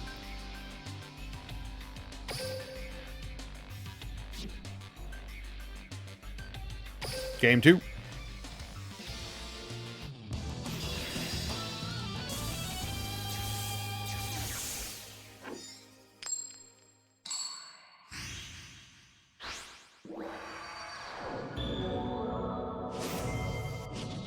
Duel.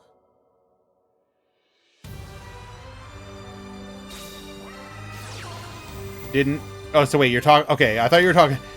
So if you're talking about Loom, yes, he didn't think Tachyon was going to do anything, but I think most people didn't think it was going to do anything. Loom actually referenced that in his stream today, where he was like... I don't think Dream Mirror is going to do anything, which by the way that the universe works means that Dream Mirror is going to be borderline tier 0 in the upcoming format. Giorfio was the only believer. I'm sure there were other believers, but I also believe that.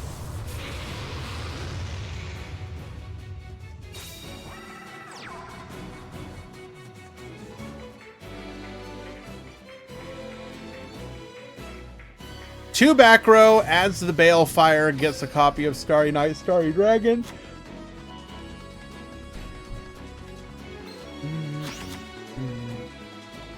The Tachyon skill was mistranslated and bugged, so difficult to predict. A little bit. A little bit.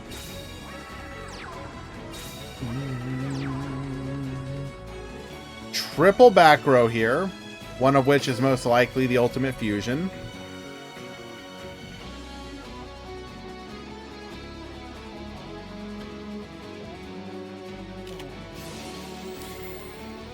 Still in the main phase. We're going to go ahead and activate Starry Night Arrival.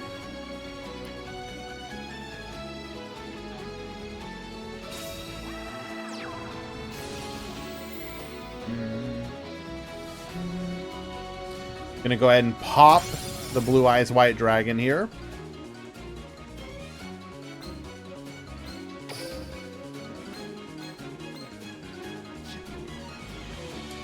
Proceeding to the end phase. Ogdoadic is going to kill most decks. Okay, you know what? My eyes started to glaze over when I read that. Let me focus so I can try and read that again. Ogdoadic is going to kill most decks. It has a lot of one-card combos that kill most of the strategies in the meta.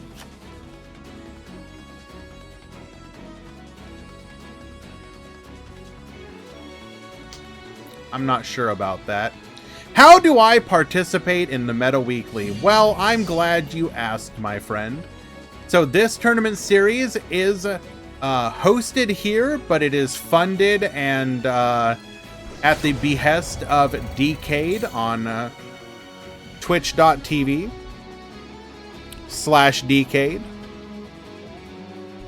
If you want to be able to join his Master Duel or Duel Links tournaments, you become a subbed member of the Duel Links community.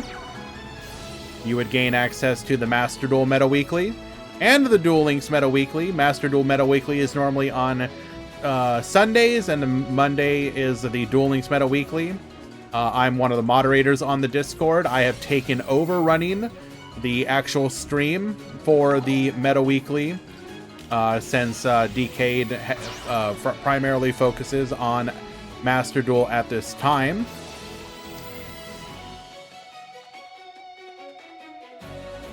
If you are interested in other tournament series as well, you can join our Discord.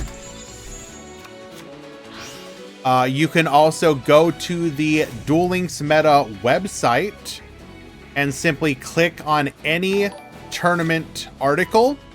So, for example, we could click on the Starry Cup 8 article. And if you were to do that, you will see at the top it says how to join, and you would click on that. So basically any tournament, if you are interested in finding tournaments, go to every tournament article you can click on, find when they do their tournaments, and find the ones that work for you. Regardless, welcome to the stream. Thank you for coming and hanging out with us. We've been watching the Meta Weekly here and talking about the upcoming box. Going in for the lethal push here, we have the Dragon Master Knight at 5k. We're going to go for IDP, resummon the Blue Eyes White Dragon, which will be able to put a stop to this attack by banishing both of them. Hello, Valk.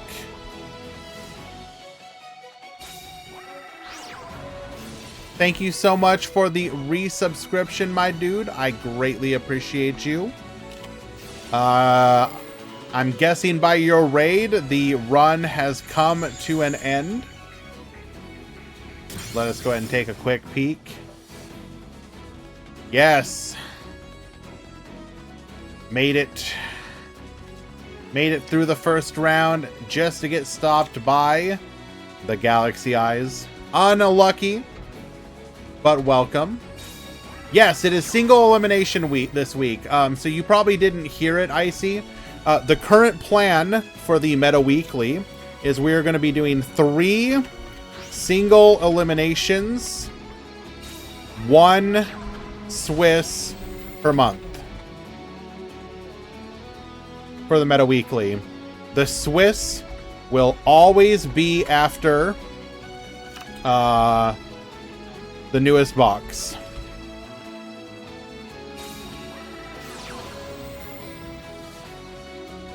So next week will be Swiss. I figure that's a good compromise between the Meta Weekly being conscious of people's time but also giving us new content from, or new experiences with new decks whenever something comes out. Cole's gonna go ahead and tie things up 1-1. We will go to game 3. Thank you as well, ICU, for the gifted sub to our boy who just showed up. Coax BRDL. Appreciate you, my dude. Game 3. Fusion deployment is limited 3 because of Kluger. I mean, there's a lot of reasons it could be, but sure, that's certainly one of them. The first deck I will be attempting to use fusion deployment in, though, is going to be Gladiator Beast. Not Fluffles, no. But it's probably limit 3, both because of the Neos deck. Technically, it's also really good in Blue Eyes. Blue Eyes, if Blue Eyes was not running Crackdown, like Fusion Deployment, just summon out a free Blue Eyes, and it's, you know, a free body on the field. But you prefer to have Crackdown, so that's going to keep it out of that deck. We're going to go into a copy of our Bujinte Tsukuyomi. We're going to discard our hand, minimum 1, draw 2 more cards. We got an Orbital and a Ray L in the graveyard, searching for a copy of Flamel. Fusion deployment can make Buster Blader way better. Sure. Will be interesting if that's enough, though. Buster Blader is sort of on the... it really hasn't done anything in quite a while, and I don't know if that's enough to push it back into contention. Fusion deployment is a leak for Branded. Yes. Of course, obviously.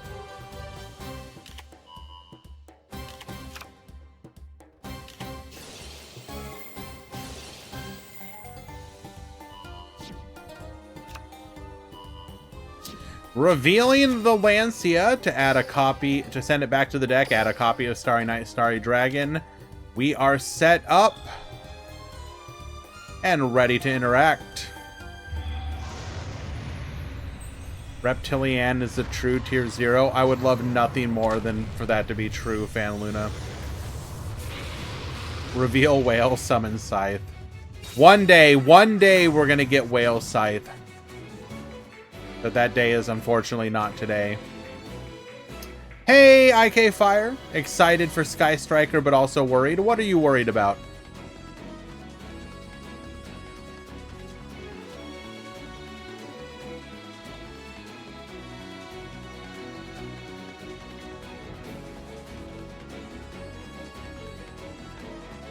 Not Whale, Kraken. Fair. One copy of each Link monster in the extra. I was coping for 2 Kagari. I mean, play cards to recycle them.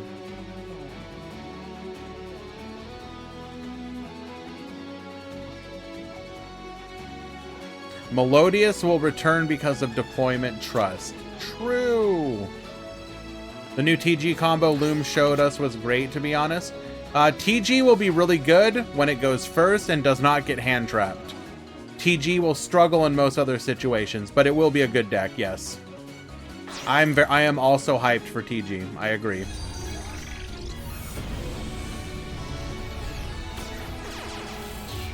Why don't we have Avarice? I think you can figure out why. It's a really good card.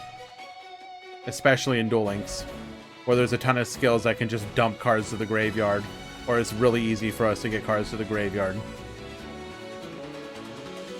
But it could come eventually. I mean, here's the thing. Melodious, there's a ton of Melodious cards that we can get in the future. So, the question is not, will we get Melodious support? The question is, when will we get Melodious support? There is 1, 2, 3, 4, 5, 6, 7, 8 Melodious cards we still don't have. From the given leaks, what is the best skill? If you're talking about from a pure, like, what the skill does perspective, it's hard to not be kind of impressed with the TG one. I mean, it literally gives you a massive extra deck and gives you a free, literally a +1 for a searcher spell. That's pretty crazy. At least in my opinion.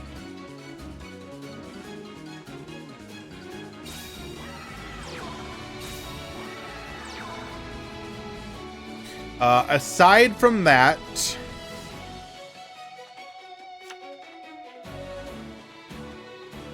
I need to think about that for a moment. I think the Playmaker skill is deceptively strong. I think it's going to be a lot better than people realize.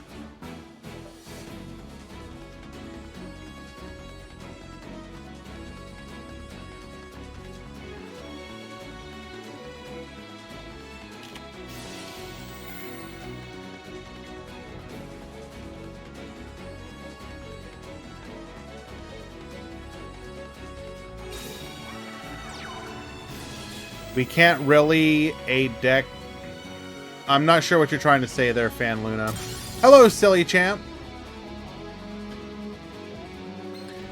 Starry Night, Starry Dragon, summoned to the field. We're gonna go ahead and hit our opponent's copy of Successor Soul. Am I gonna open the box? Absolutely. I'll probably even do it on stream.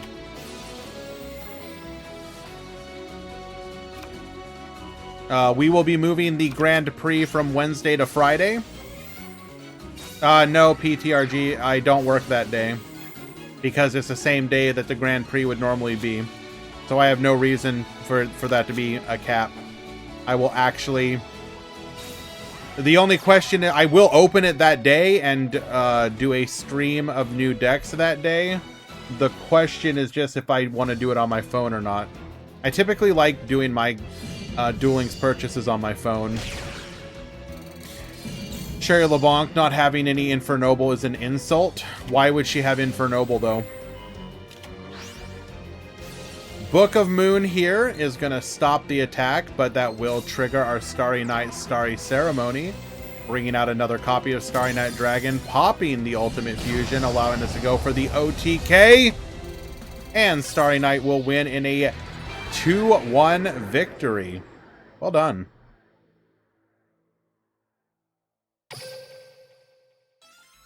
They are French. That is your reason why she should have... They are French.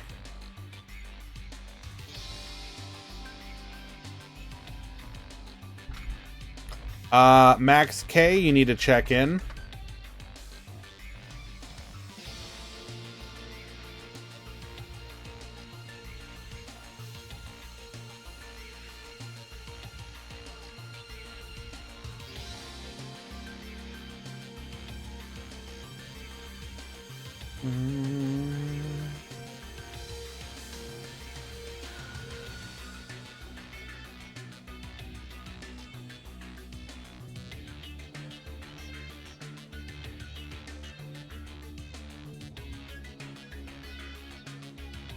Sherry not having any nouvelle is an insult. Yes, that I will accept.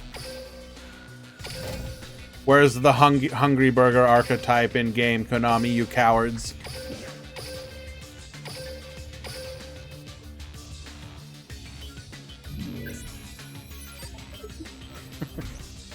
Cole, that comes across as kind of sinister.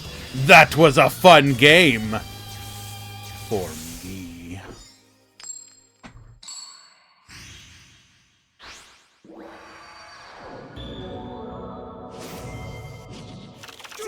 All right. We've got Xerox at the top. We've got JK at the bottom. This is Zomboids versus Evil Eye once again.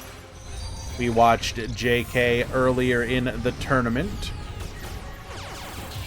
Which prismatic boss monster am I gonna get? I was gonna get Halberd Cannon. Okay, it comes down to exactly this. If the new TG skill gives us Halberd Cannon, then I will not get Halberd Cannon. If it doesn't give us Halberd Cannon, I'll get Halberd Cannon. If it gives us Halberd Cannon, though, I will probably pick up one of the Signer Dragons, because currently I'll be getting, so I'll have the Stardust Dragon, right? That's the one I'm gonna pick, most likely. I own Prismatic Black Rose and Red Dragon Archfiend, and then I have the Prisma ticket that I can use to get one of the other ones that I'm missing. So I will have, if I do that, I would have 4 Prismatic Signer Dragons, which I'm pretty keen on. No, that's not from Whaling. I just literally, so for those of you that don't know, I don't actually pull for Prismas. I'm not that crazy.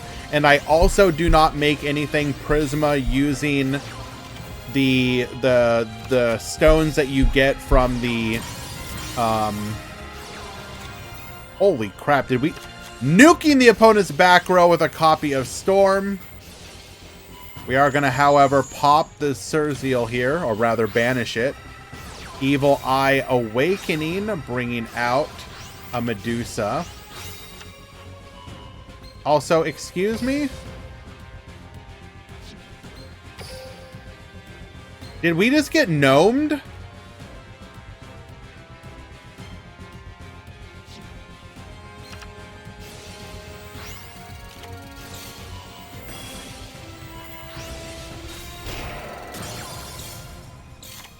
Alright, Evil Eye defeat. We're gonna get bouncing, put the Medusa up. And their opponent just surrenders. Wow.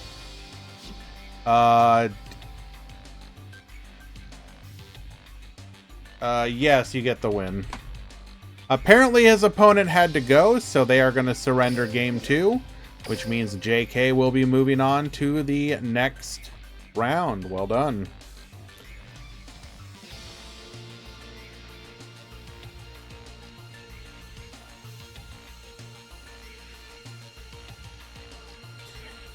I have a tinfoil hat theory that people who spend a decent bit get rewarded with more random prismas. I haven't found that to be the case. I don't think I pulled a prisma in a while now.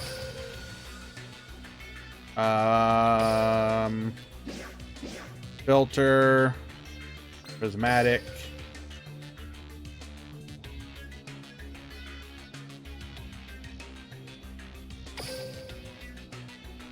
It's a dual reward. Can I search by boxes? There we go. That's the last monster I pulled. So back in Explosion of Meteor. And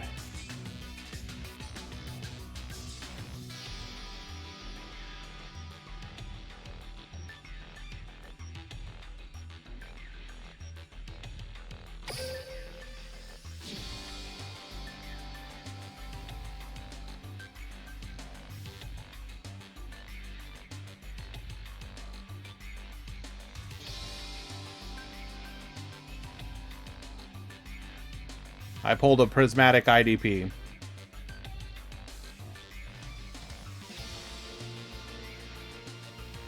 So, I don't know about that one.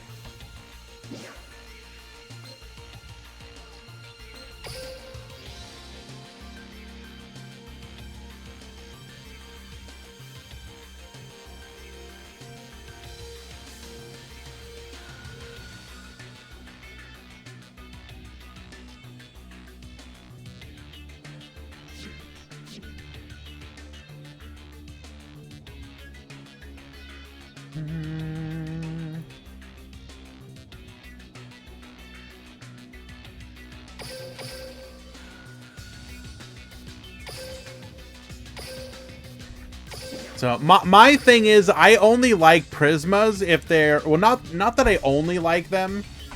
I like Prismas that are random. I don't like Prismas that you can make yourself. So that, because of that, I don't like, I care about the Prismas that I randomly pull more than anything.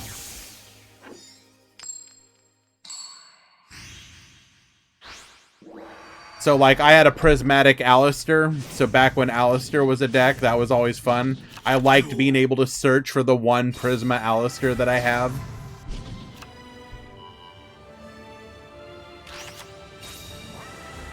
All right, only 2 back row.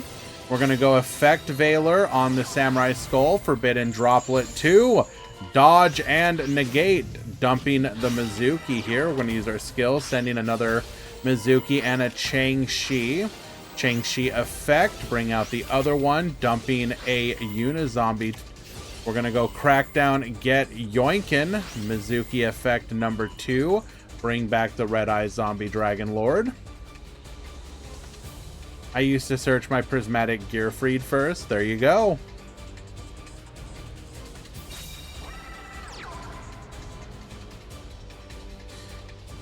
JK, you need to check in.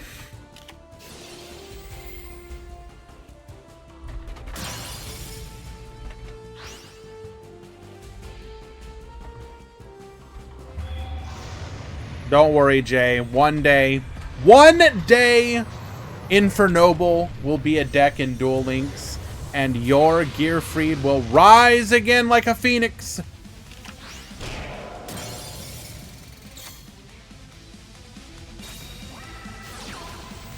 We're going to take out our opponent's reduced Dragon Spirit of White.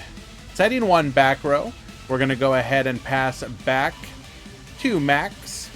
We're activating Bingo Machine Go, revealing Ultimate Fusion and double Dragon Spirit of White. Looks like we were lucky enough to pull one of those. We're going to go ahead and normal summon it. Target that back row. It is an IDP. Unfortunately, we do not have... Wait. We're going for the Effect Veiler? Oh, the Dragon Spirit of...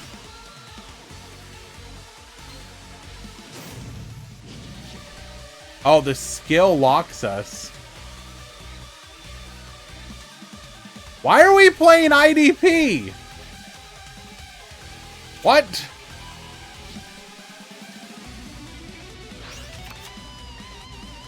Well, I guess it's because we're still in that turn. The turn. No. So it's because of the turn restriction. If we had survived another turn, we would have been good.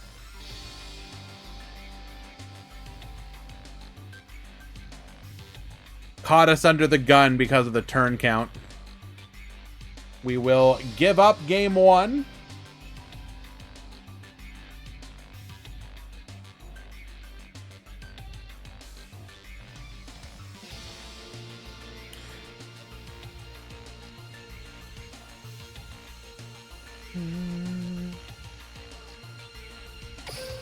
We go to game 2.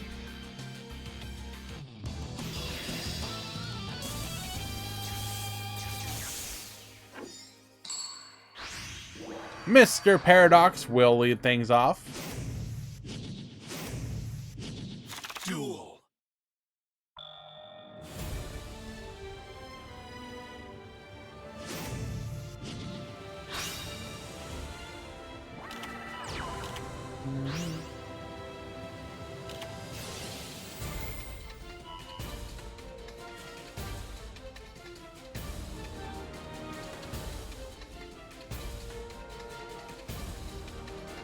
Totally awesome.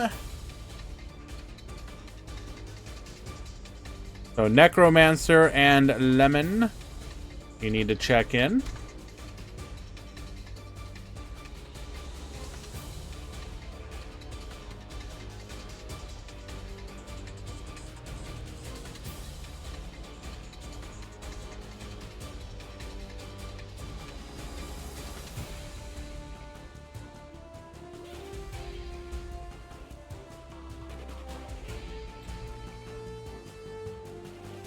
You have a better matchup now versus Sanafon. You have 6 chances to stop it.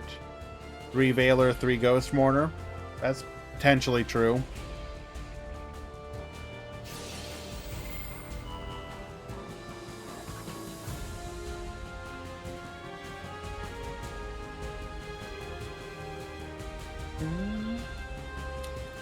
Mad Mauler, gonna go ahead and resummon itself from the graveyard.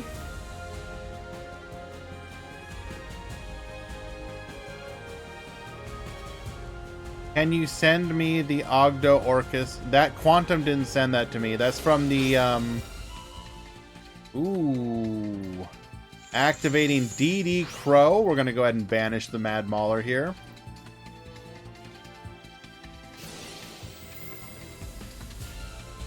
Yeah, I can send it to you, Marco.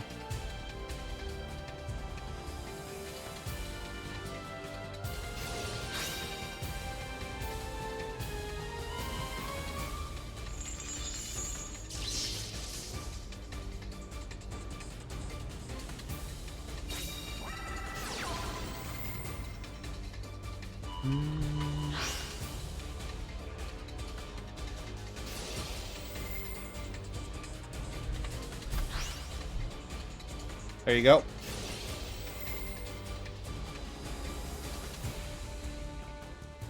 Activating Burial from the different dimension. We're going to go ahead and get Recycling. Bring back the Red Eyes Zombie Lord. Doesn't have any good targets, unfortunately. So our goal here is just going to be to survive the turn.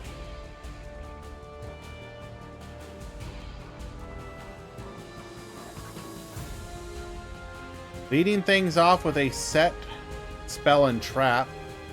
Very interesting. Might be hinting no monsters? No monsters. Okay. Now, of course, we do have to be mindful that this deck does play Crackdown. So very likely we're going to get at least one monster stolen here.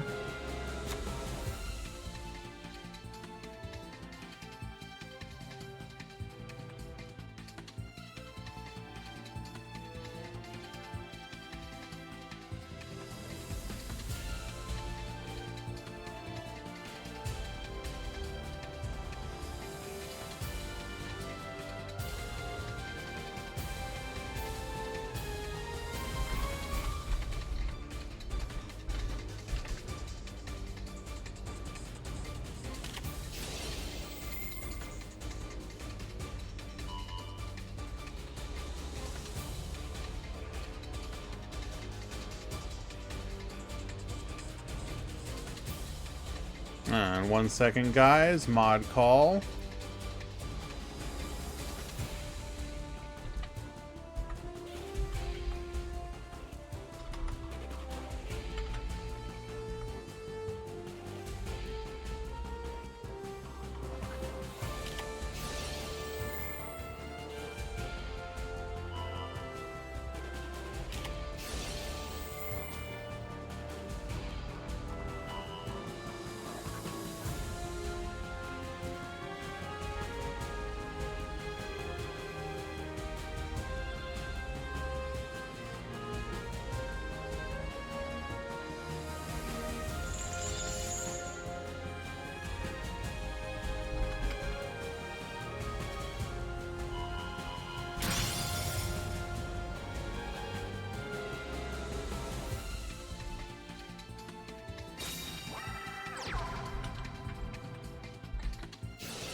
Okay. Sorry about that, guys. Mod call.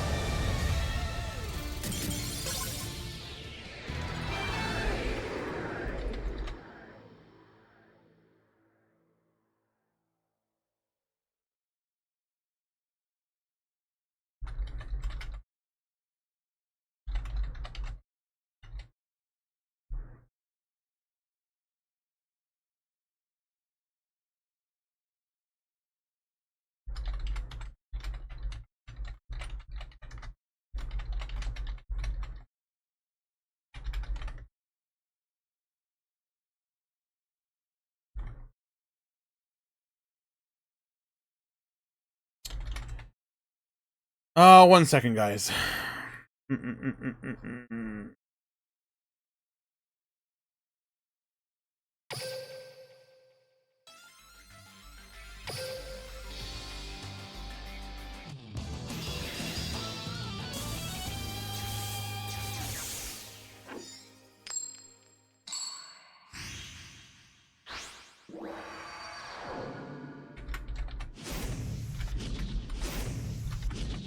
Duel.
Okay, back, guys. Sorry about that.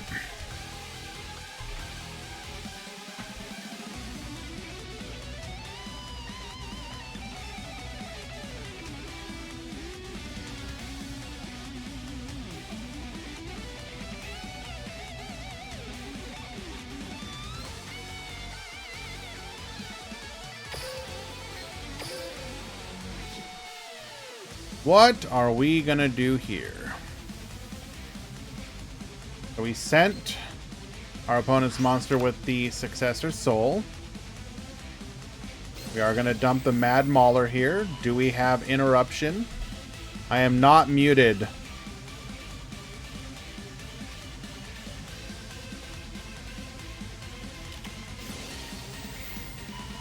Activating Treacherous Trap Hole here.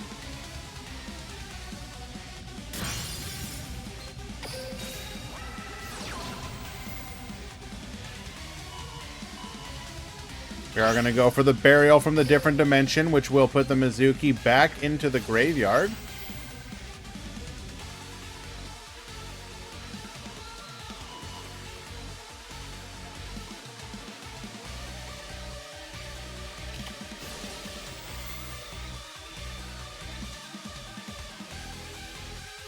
Activating Crackdown. Gonna yoink our opponent's Samurai Skull.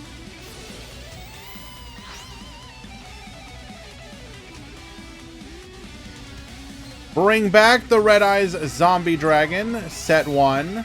Set 2. We go to battle. Get in for 1100 and pass back to you. What are the best Pringles? I'm pretty basic when it comes to Pringles. I go either regular or barbecue. I don't go crazy.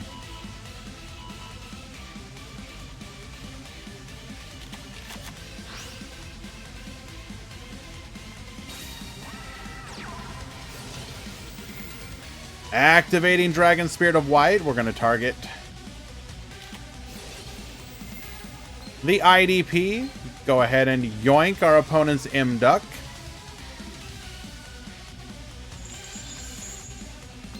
This time we do have a monster that we can banish with.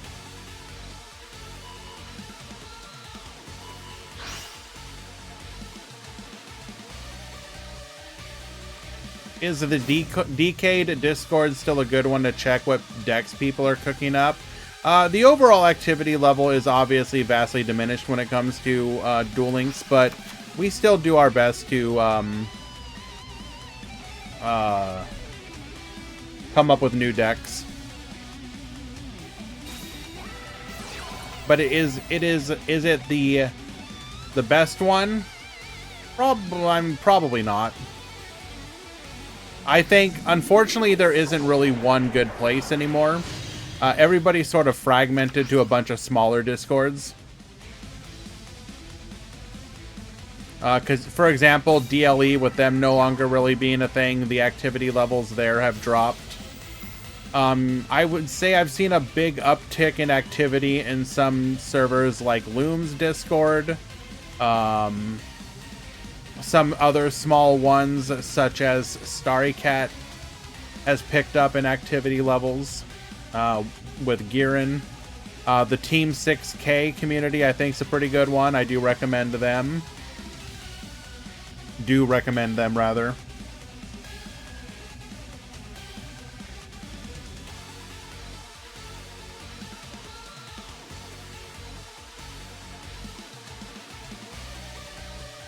Oh no, don't get me wrong, Reseline. It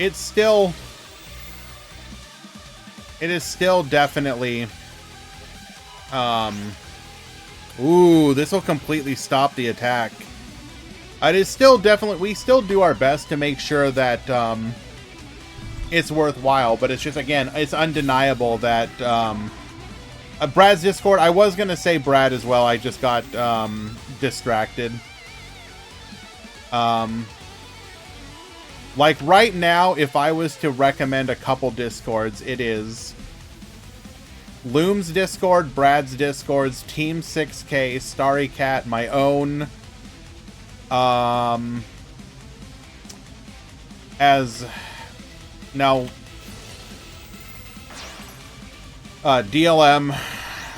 If you're into Rush Duel, there's Tomatoes Discord, the Rush Duel Links Discord. There's a couple different ones. We will get the concession scoop. Well done.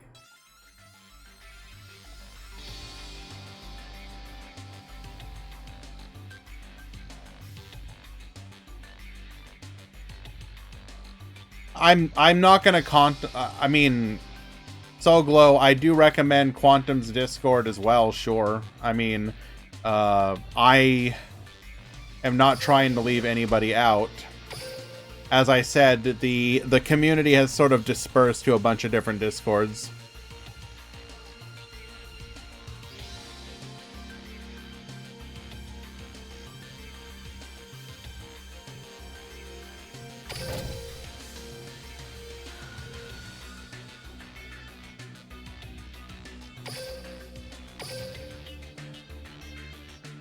What are you talking about, oof? That is a ridiculous statement.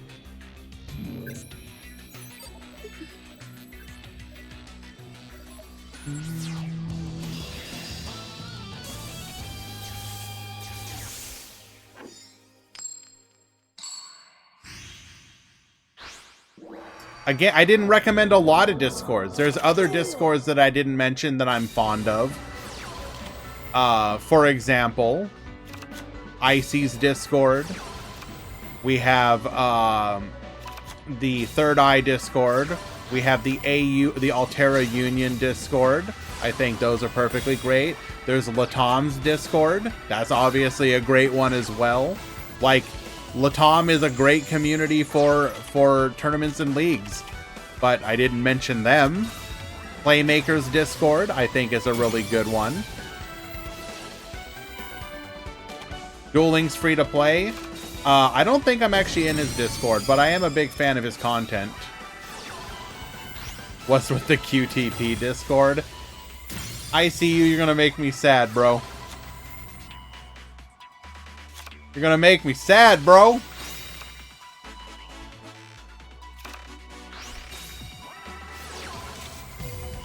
Tell you the worst Discord? Master Duel Meta. Moderating that one's a nightmare.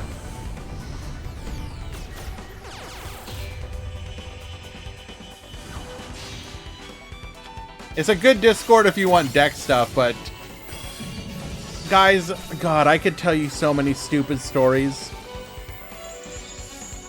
You want to know what secretly is the dumbest part of moderating the Master Duel Meta Discord? It's the voice channels. Unironically, the voice channels have been more of a headache in that Discord than literally anything else at all combined.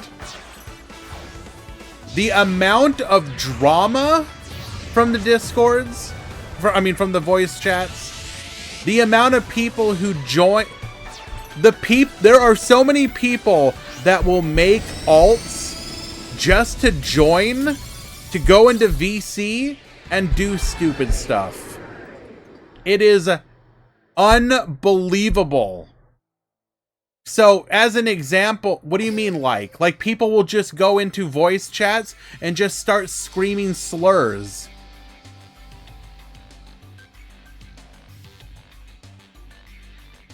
And then you'll ban them. And then, like, the next day, the same people have made alt accounts, join the Discord, go into there, and do the same stuff. We've had to mediate disagreements between people where you're just like, guys, can you just, like, ignore each other? Why are we... You basically have turf war factions of, hey, you can't come into medium VC3. This is where we hang out. What are you doing in here? Go back to small VC1. What are you doing here? I'm calling a mod. I'm telling him that you're screaming racial slurs. And you're like, it's a goddamn voice chat, bro. Just play the game, stream it to people, and chill. What? Dude, it is unbelievable. How this stuff has been going on for ages. So here's a couple things that we have done over on Master Duel Meta at times. At one point, we had to institute, if you joined the Discord, you were automatically VC locked, as in you could not join voice chat, for 2 weeks. 2 weeks. And we thought that's perfectly reasonable. Join the Discord, go hang out in the various deck channel communities, it's hang out in general, whatever. You don't need voice chat. But the amount of people would join and they're constantly, oh, hey, can you please let me join the VC? I really want to go hang out with my friends. And it's like, oh, you're a new account and you just want to join. You don't want to do anything else. You have no chats in any of the channels. You just want to go to VC. Gee, I wonder if it's because you're an absolute cringe lord. Oh, it is so stupid. Can I... So the most recent one, I get called into a dispute, and these two people, for whatever reason, cannot just, like, ignore each other, right? Now, I'm trying to be reasonable, like, okay, children, can you just, like, ignore each other, just do your thing? Like, the stuff that you're complaining about is not, like, screaming racial slurs or whatever. It's just like, you guys, like, don't like each other. Okay, cool. But you got a mutual friend, so it's like, whatever. Just when one of you is hanging out with the mutual friend, don't be with the other person. It's literally like daycare for adults. I'm not even joking. So I basically tell both of them, I'm not going to remove your VC perms right now, but if either of you do anything else, go into the same channel. How old are these guys? In their late 20s, early 30s. They're literally adults. And so one of them gets really, like, angry that at the what I told them both to do. So I pull him aside into a private VC to just be like, look, dude, you just need to chill. Because, like, I'm ready to, like, ban you from the Discord because you're being an absolute cringe lord. Like, can't you just behave? And he's like, well, yeah, but, and he starts to basically air these grievances. And I'm like, at first he starts talking and I'm like, I was ready to just shut him down and just be like, I don't want to hear any of this. I don't care. It's all irrelevant. But I was like, you know what? I really want to see where this rabbit hole goes. And I kid you, do you want to know the kind of stuff that he started complaining about? The guy was complaining, how come black people are allowed to say the N-word, but white people aren't? And I'm like, are you fucking kidding me, dude? I'm not saying that I want to say the word, but if I want to go into VC and have a political debate, shouldn't I be allowed to? I'm like, you're in a Discord for Yu-Gi-Oh! Why are we talking about race politics? What are you talking about? The arguments should be which waifu is better.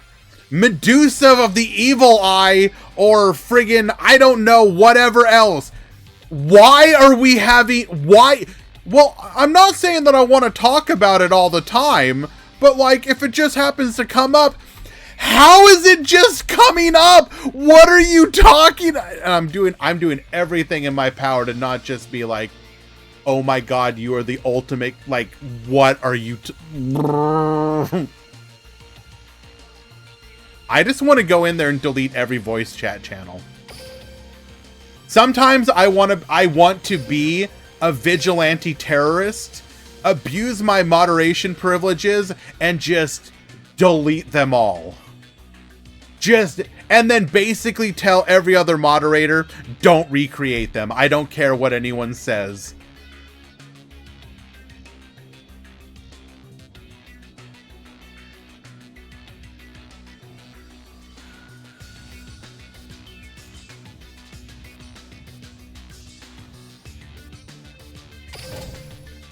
So that, again, is why that particular Discord is cringe. But also, the deck channels, the helpers in the channel are absolutely amazing. The one thing I really like about that Discord is the attempt of the helper. So it's basically realizing So, for those of you that don't remember, DLM originally a long time ago had the helpers, the deck helpers, which was an attempt to have dedicated people who knew what they were talking about with their decks to help people out. That program basically faded away, but it was realized again in the Master Duel Meta Discord, and I'm pretty happy with it there. Alrighty, so it does look like we're ready to move on to the top 4. So let me go ahead and get that ready. While we do that, I'm going to get the next round of adges out of the way. We will be right back, and yeah, stick around.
What's wrong with Cat's ICU?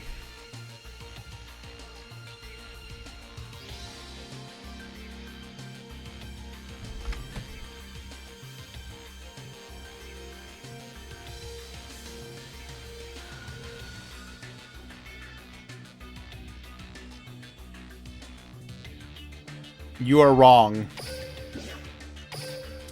Okay, so we are up to the top 4.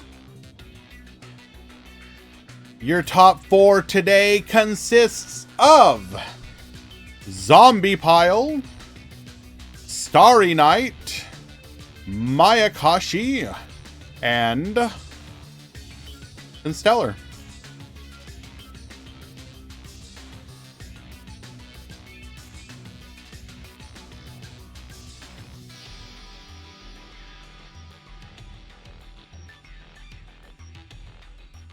Yes, indeedy. And to navigate his way to the top 4, Cole had to play. He beat Live Twin. He beat Blue Eyes. He beat Evil Eye.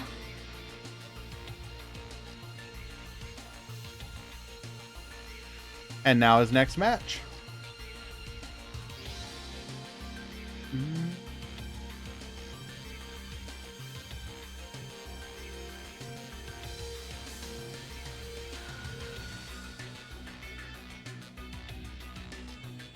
What was the top 4 again?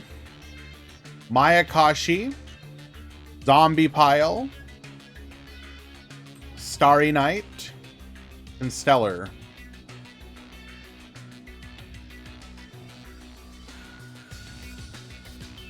How does the top 32 look? Just do exclamation point breakdown. That is the overall breakdown of the tournament. This is single elimination, so there isn't really a top 32 per se. But we were just shy of like 50 players, so that breakdown will give you the information that you need, my friend.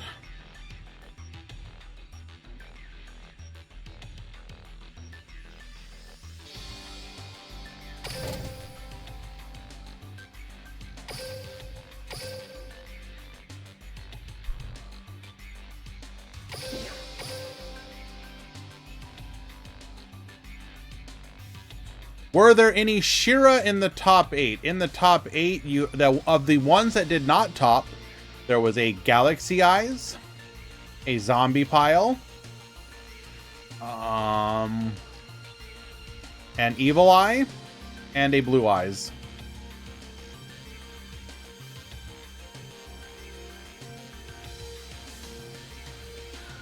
There was a Blue Eyes in the top 8. It could have been there.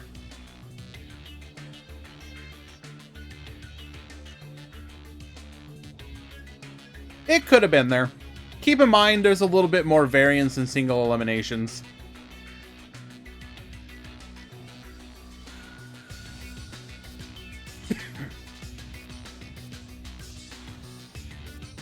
Hello, Sam Michael. Thank you for the very kind words. How am I doing? I'm doing quite well.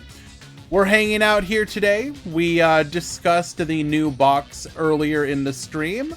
We are approaching the end of the Meta Weekly for today. We were discussing the plans for the week. So, for example, Wednesday will be box opening plus new decks on stream. Friday will be the Duel Links Grand Prix Swiss tournament with new box. Sunday, Rush Duel. And I haven't decided what else. But those 3 days are guaranteed through the rest of the week.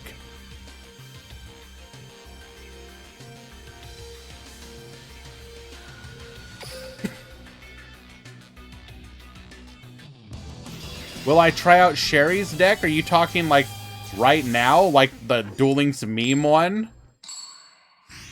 No tournament Wednesday? No, it's being moved, because the box comes out at 5 o'clock PST, 8 o'clock EST. So the option would be have a tournament without the new decks, or push it so we could have new decks. So I've elected to move it to Friday. The lists are not up yet, K-Brock. I will submit that information probably tomorrow. Signups will go up tomorrow. I don't want to do signups too early because I want people to not sign up and then forget about it.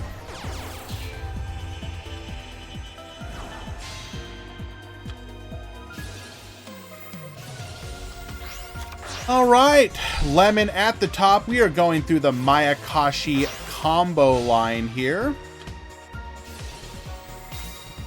Ending on 1 back row and the ability to re-summon here. In Stellar Union, we're going to go for a copy of Star Cradle. Adding the Pollux and the Caduceus back to our hand. Pollux effect into a Caduceus. We're activating Mayakashi Mayhem here. Yoko gets poppin'. Mayhem gets sending. That's okay. We can additionally normal summon. Activating Sombra's effect. Additionally normal summon the Sheraton. This is going to be able to add a card from our deck to our hand. We're going to grab Sombra for the next turn. Soon we will have the number 69. Nice. Any idea for a special edition? I'm not going to do anything for it. Come on now. Going for a copy of Pleiades. Get sending here. 1 back row. Unfortunately, though, we are susceptible to the Mayakashi Mayhem here. We do have to be mindful of that. Thoughts on Sherry's music? It's okay. I don't think it's the best OST the game has had, but it's also not the worst. It's like, okay. I think what I don't like about it is there's like this weird little stop and start, like partially the way through. It just, I don't know.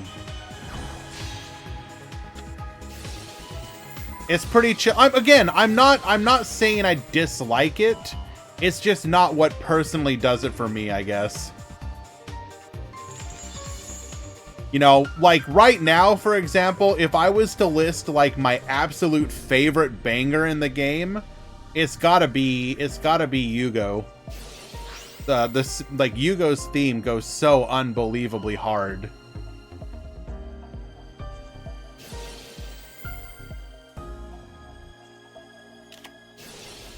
Activate warning point here, or Mayakashi Mayhem effect.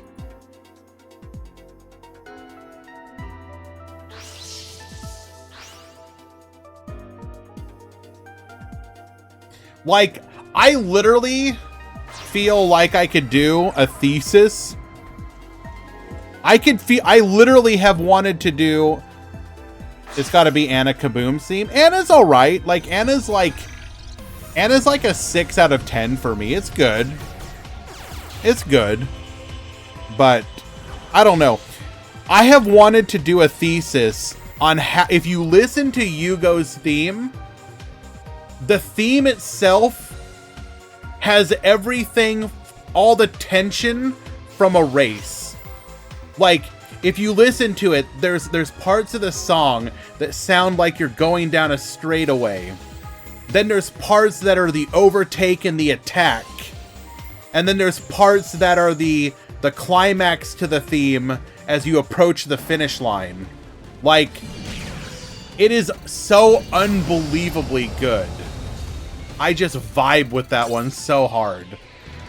Unfortunately for Shelmy, Lemon did go first, had the disruption, and we were not able to survive the follow-up disruption from the Mayakashi Mayhem. Game number 1 will go to Shelmy. Which part is the 8-card? I'll be the only person who loves Gavin's theme. I mean, Gavin's theme's fine. Like, if we're talking Rush Duel, like, my number 1 is probably Roman. The only thing I miss about Tachyon is Mizar's theme. Well, the great thing about that is if you use him, Roman's winning theme. I was going to say that, actually, Reseline. But yes. Roman's winning theme goes unbelievably hard as well. Do we have Sherry LeBlanc already? Yes. Just complete the first stage of the event and you get her. They literally were just like, here you go. Oh, Lemon going first once again. I'm so sorry, Shelmy. Duel. Never mind. I take back literally everything I just said.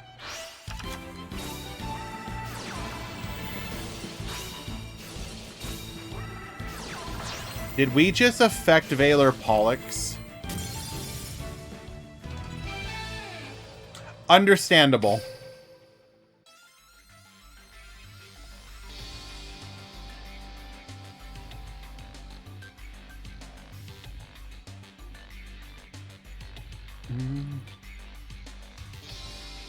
I thought it stopped that. That's actually...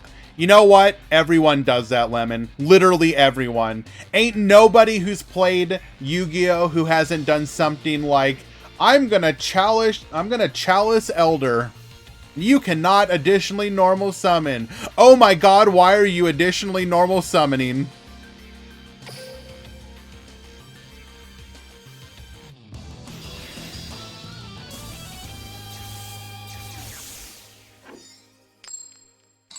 Oh!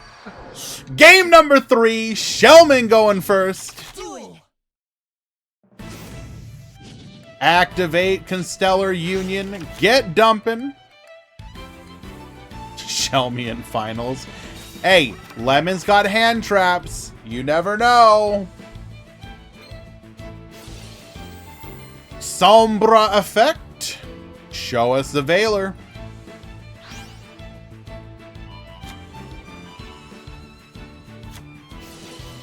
Random may be busy. I don't know. Pollux effect. Additionally normal summon. The Zubin. Zubin effect, get searching. If we go... Did Random do us dirty? Come on, Random. What are you talking about?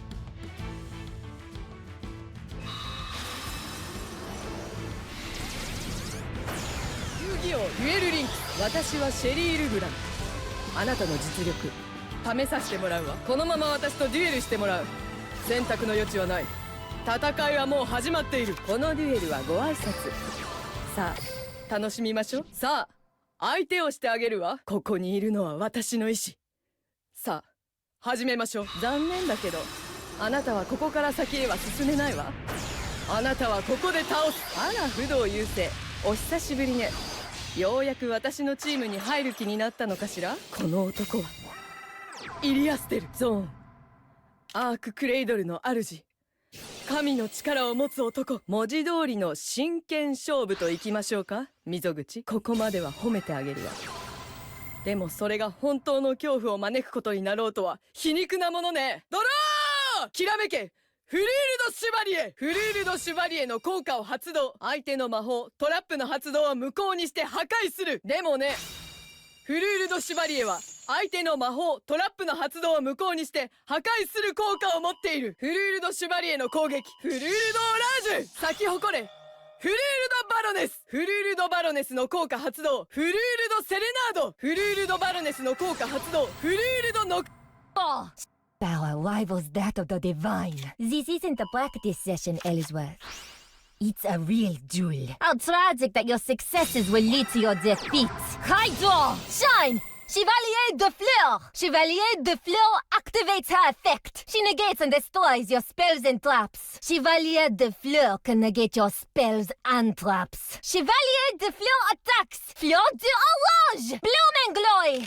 Baron de Fleur! I activate Baron de Fleur's effect. Fleur de Serenade. Baron de Fleur activates her effect. Fleur de Nocturne. I activate Baron de Fleur's effect. Attack! Baron de Fleur. Fleur de Rhapsody. Sorcière de Fleur. Sorcière de Fleur activates her effect. Sorcière de Fleur attack! Sauge de Fleur. I activate Sauge de Fleur's effect. Attack! Sauge de Fleur.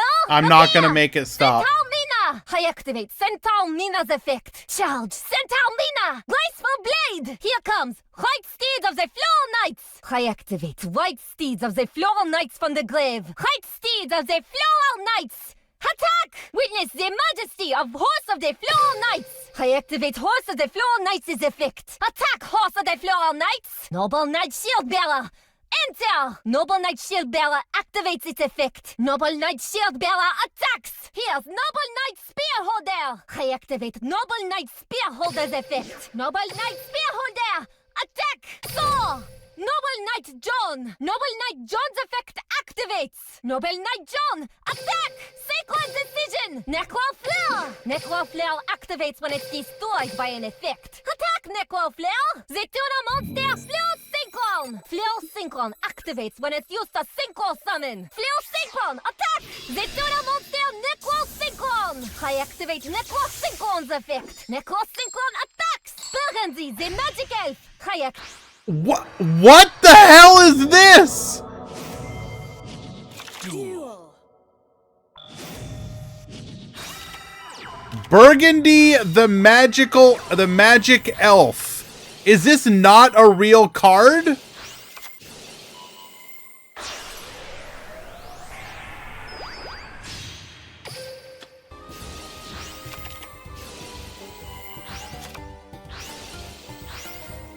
What?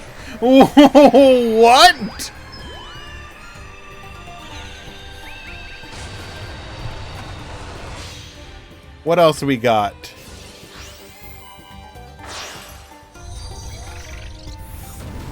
Mask token. Encol des Zones. Synchro Dilemma. Soul Binding Gate. Pennant of Revolution. Laurel Shield. For Our Dreams.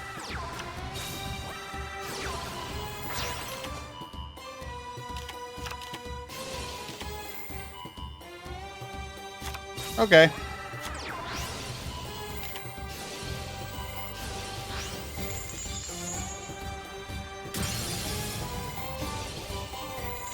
What are you talking about? I just wanted to see. Somebody said that Random didn't do it, but they were in fact wrong. Random did in fact do it.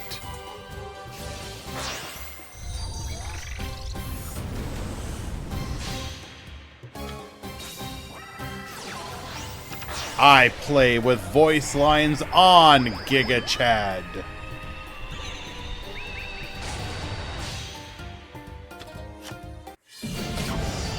Alright. Flamel Effect. Starry Night, Starry Dragon. Forbidden Droplet. We will be able to destroy because of Forbidden Droplet's effect, negating the Starry Night, Starry Dragon's protection against dark monsters. Mr. Paradox will take game number 1.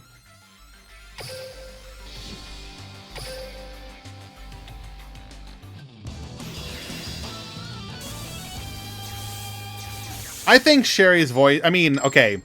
Obviously, I'm saying this as who I am. I think Sherry's voice is fine. If you're going for... I don't know if it's too stereotypical or if it's offensive to native French speakers, but in my head, I'm just like, yeah, okay, whatever. That's fine. Quote, it's just shite. I mean, okay. I'm not going to disagree with your opinion. It is what it is.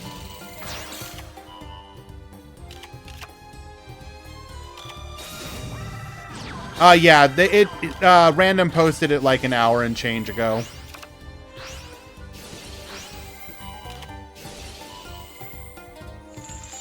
We're going to go for the IDP here. Get Bonetian.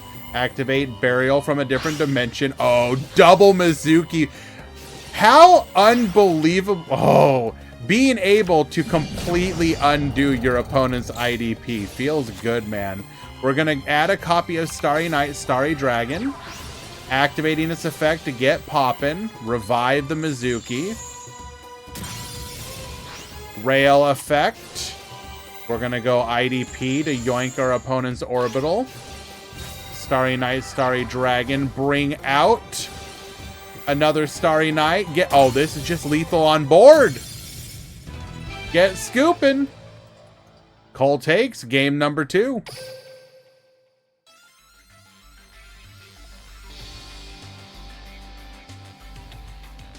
Check Discord.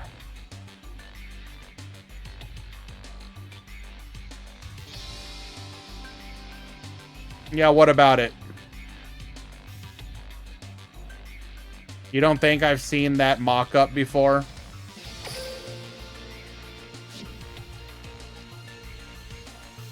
We are not getting this soon.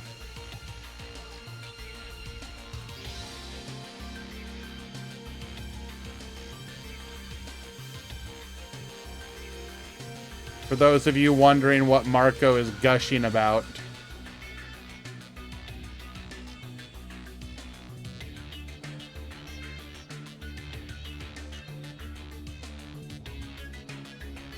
Would you like to play 30 card Fluffle branded?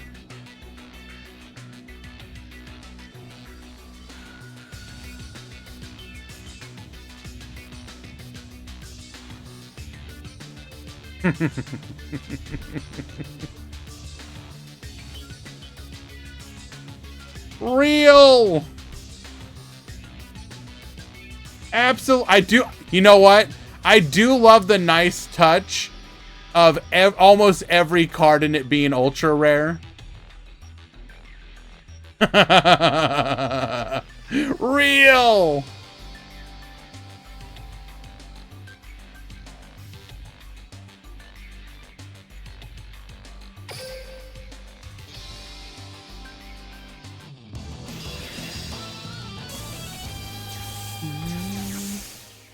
One white prince. Well, yeah, what's wrong with the one white princess?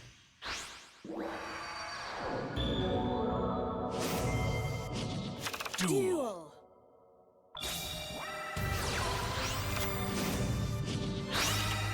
Alrighty.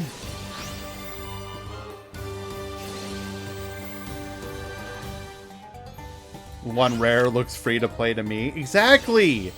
Exactly. You understand. Hello, Barox. Mirror Jade. No, okay. Mirror Jade. If they were, when we get to that point, Mirror Jade would not be limit 1. Come on now. Come on now.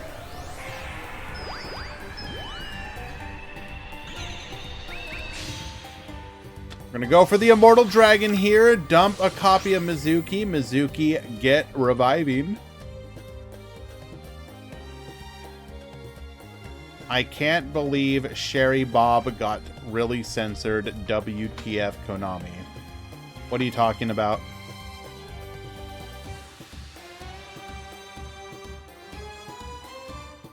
If I search up Sherry LeBlanc sub Booba.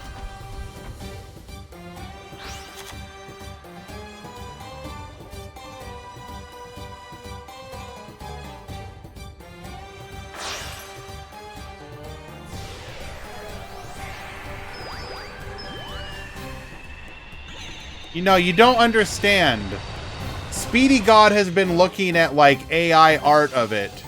And that's why he's mad.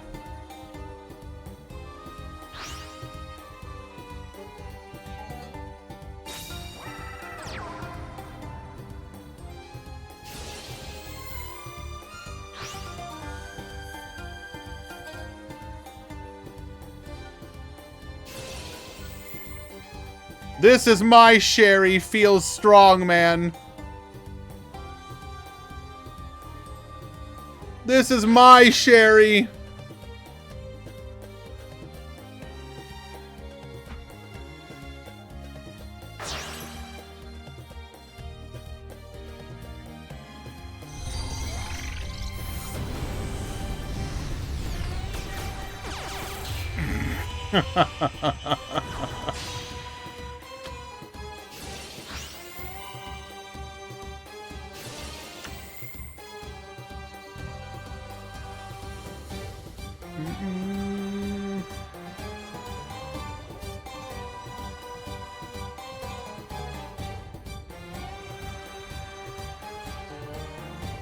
Let's see if we can find some real art to satisfy.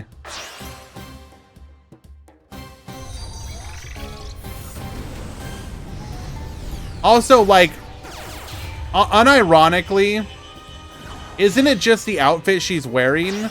I'm pretty sure it's like the equivalent of like tie down.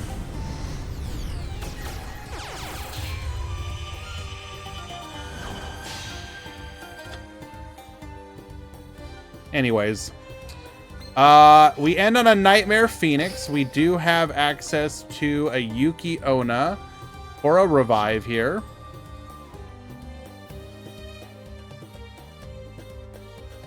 Yeah, I'm almost positive it's the outfit. Like she's like literally wearing the equivalent of like friggin' bulletproof armor on the front.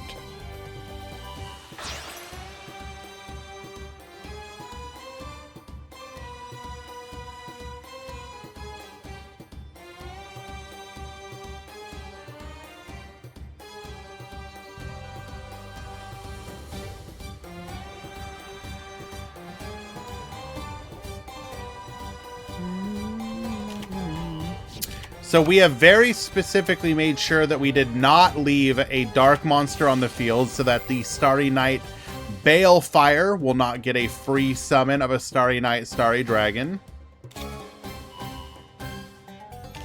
Pretty much Laser Shark.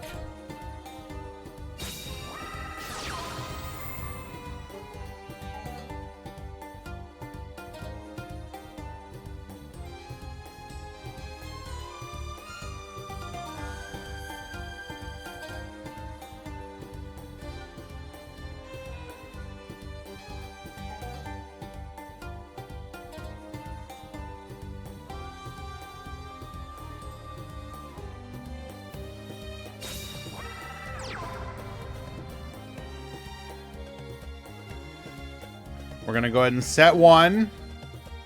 Pass to the turn.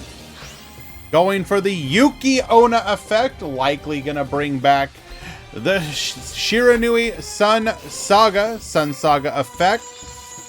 Get poppin'.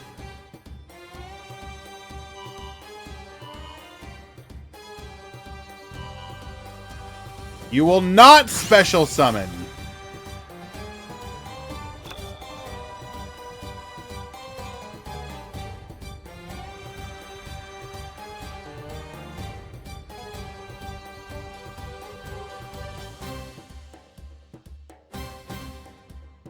I always thought she was wearing the chest armor because she did in the dub that she disguised herself as a man to duel Yusei once.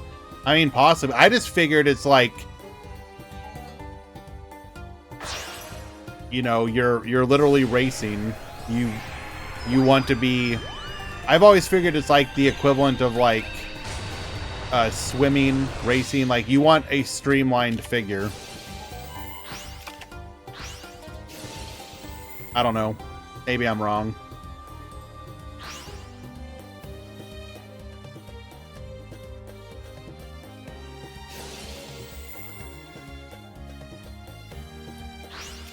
We're going to go for the double summon here, putting more than enough damage on the board for lethal.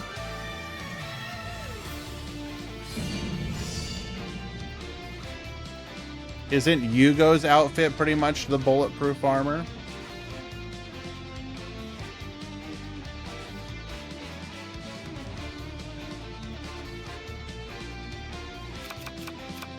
If we got rid of the Sun Saga, I have a feeling we might be telegraphing that we have our Forbidden Droplet.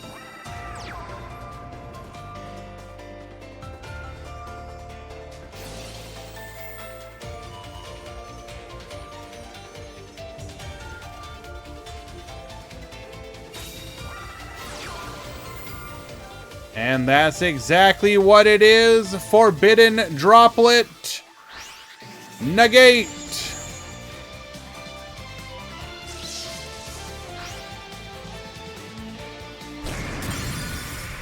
And that'll be 4K damage. Exactly. Lethal.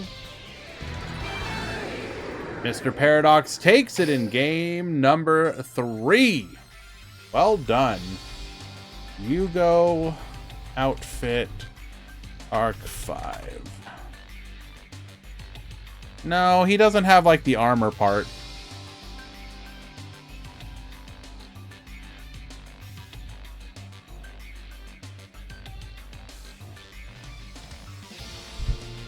Oh, hello, cat. Cat out of nowhere.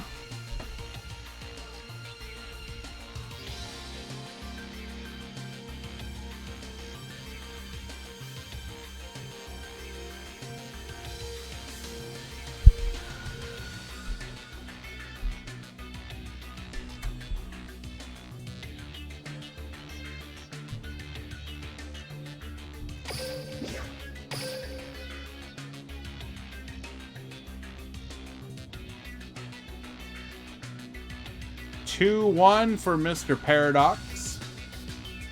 We will be going on to the grand final.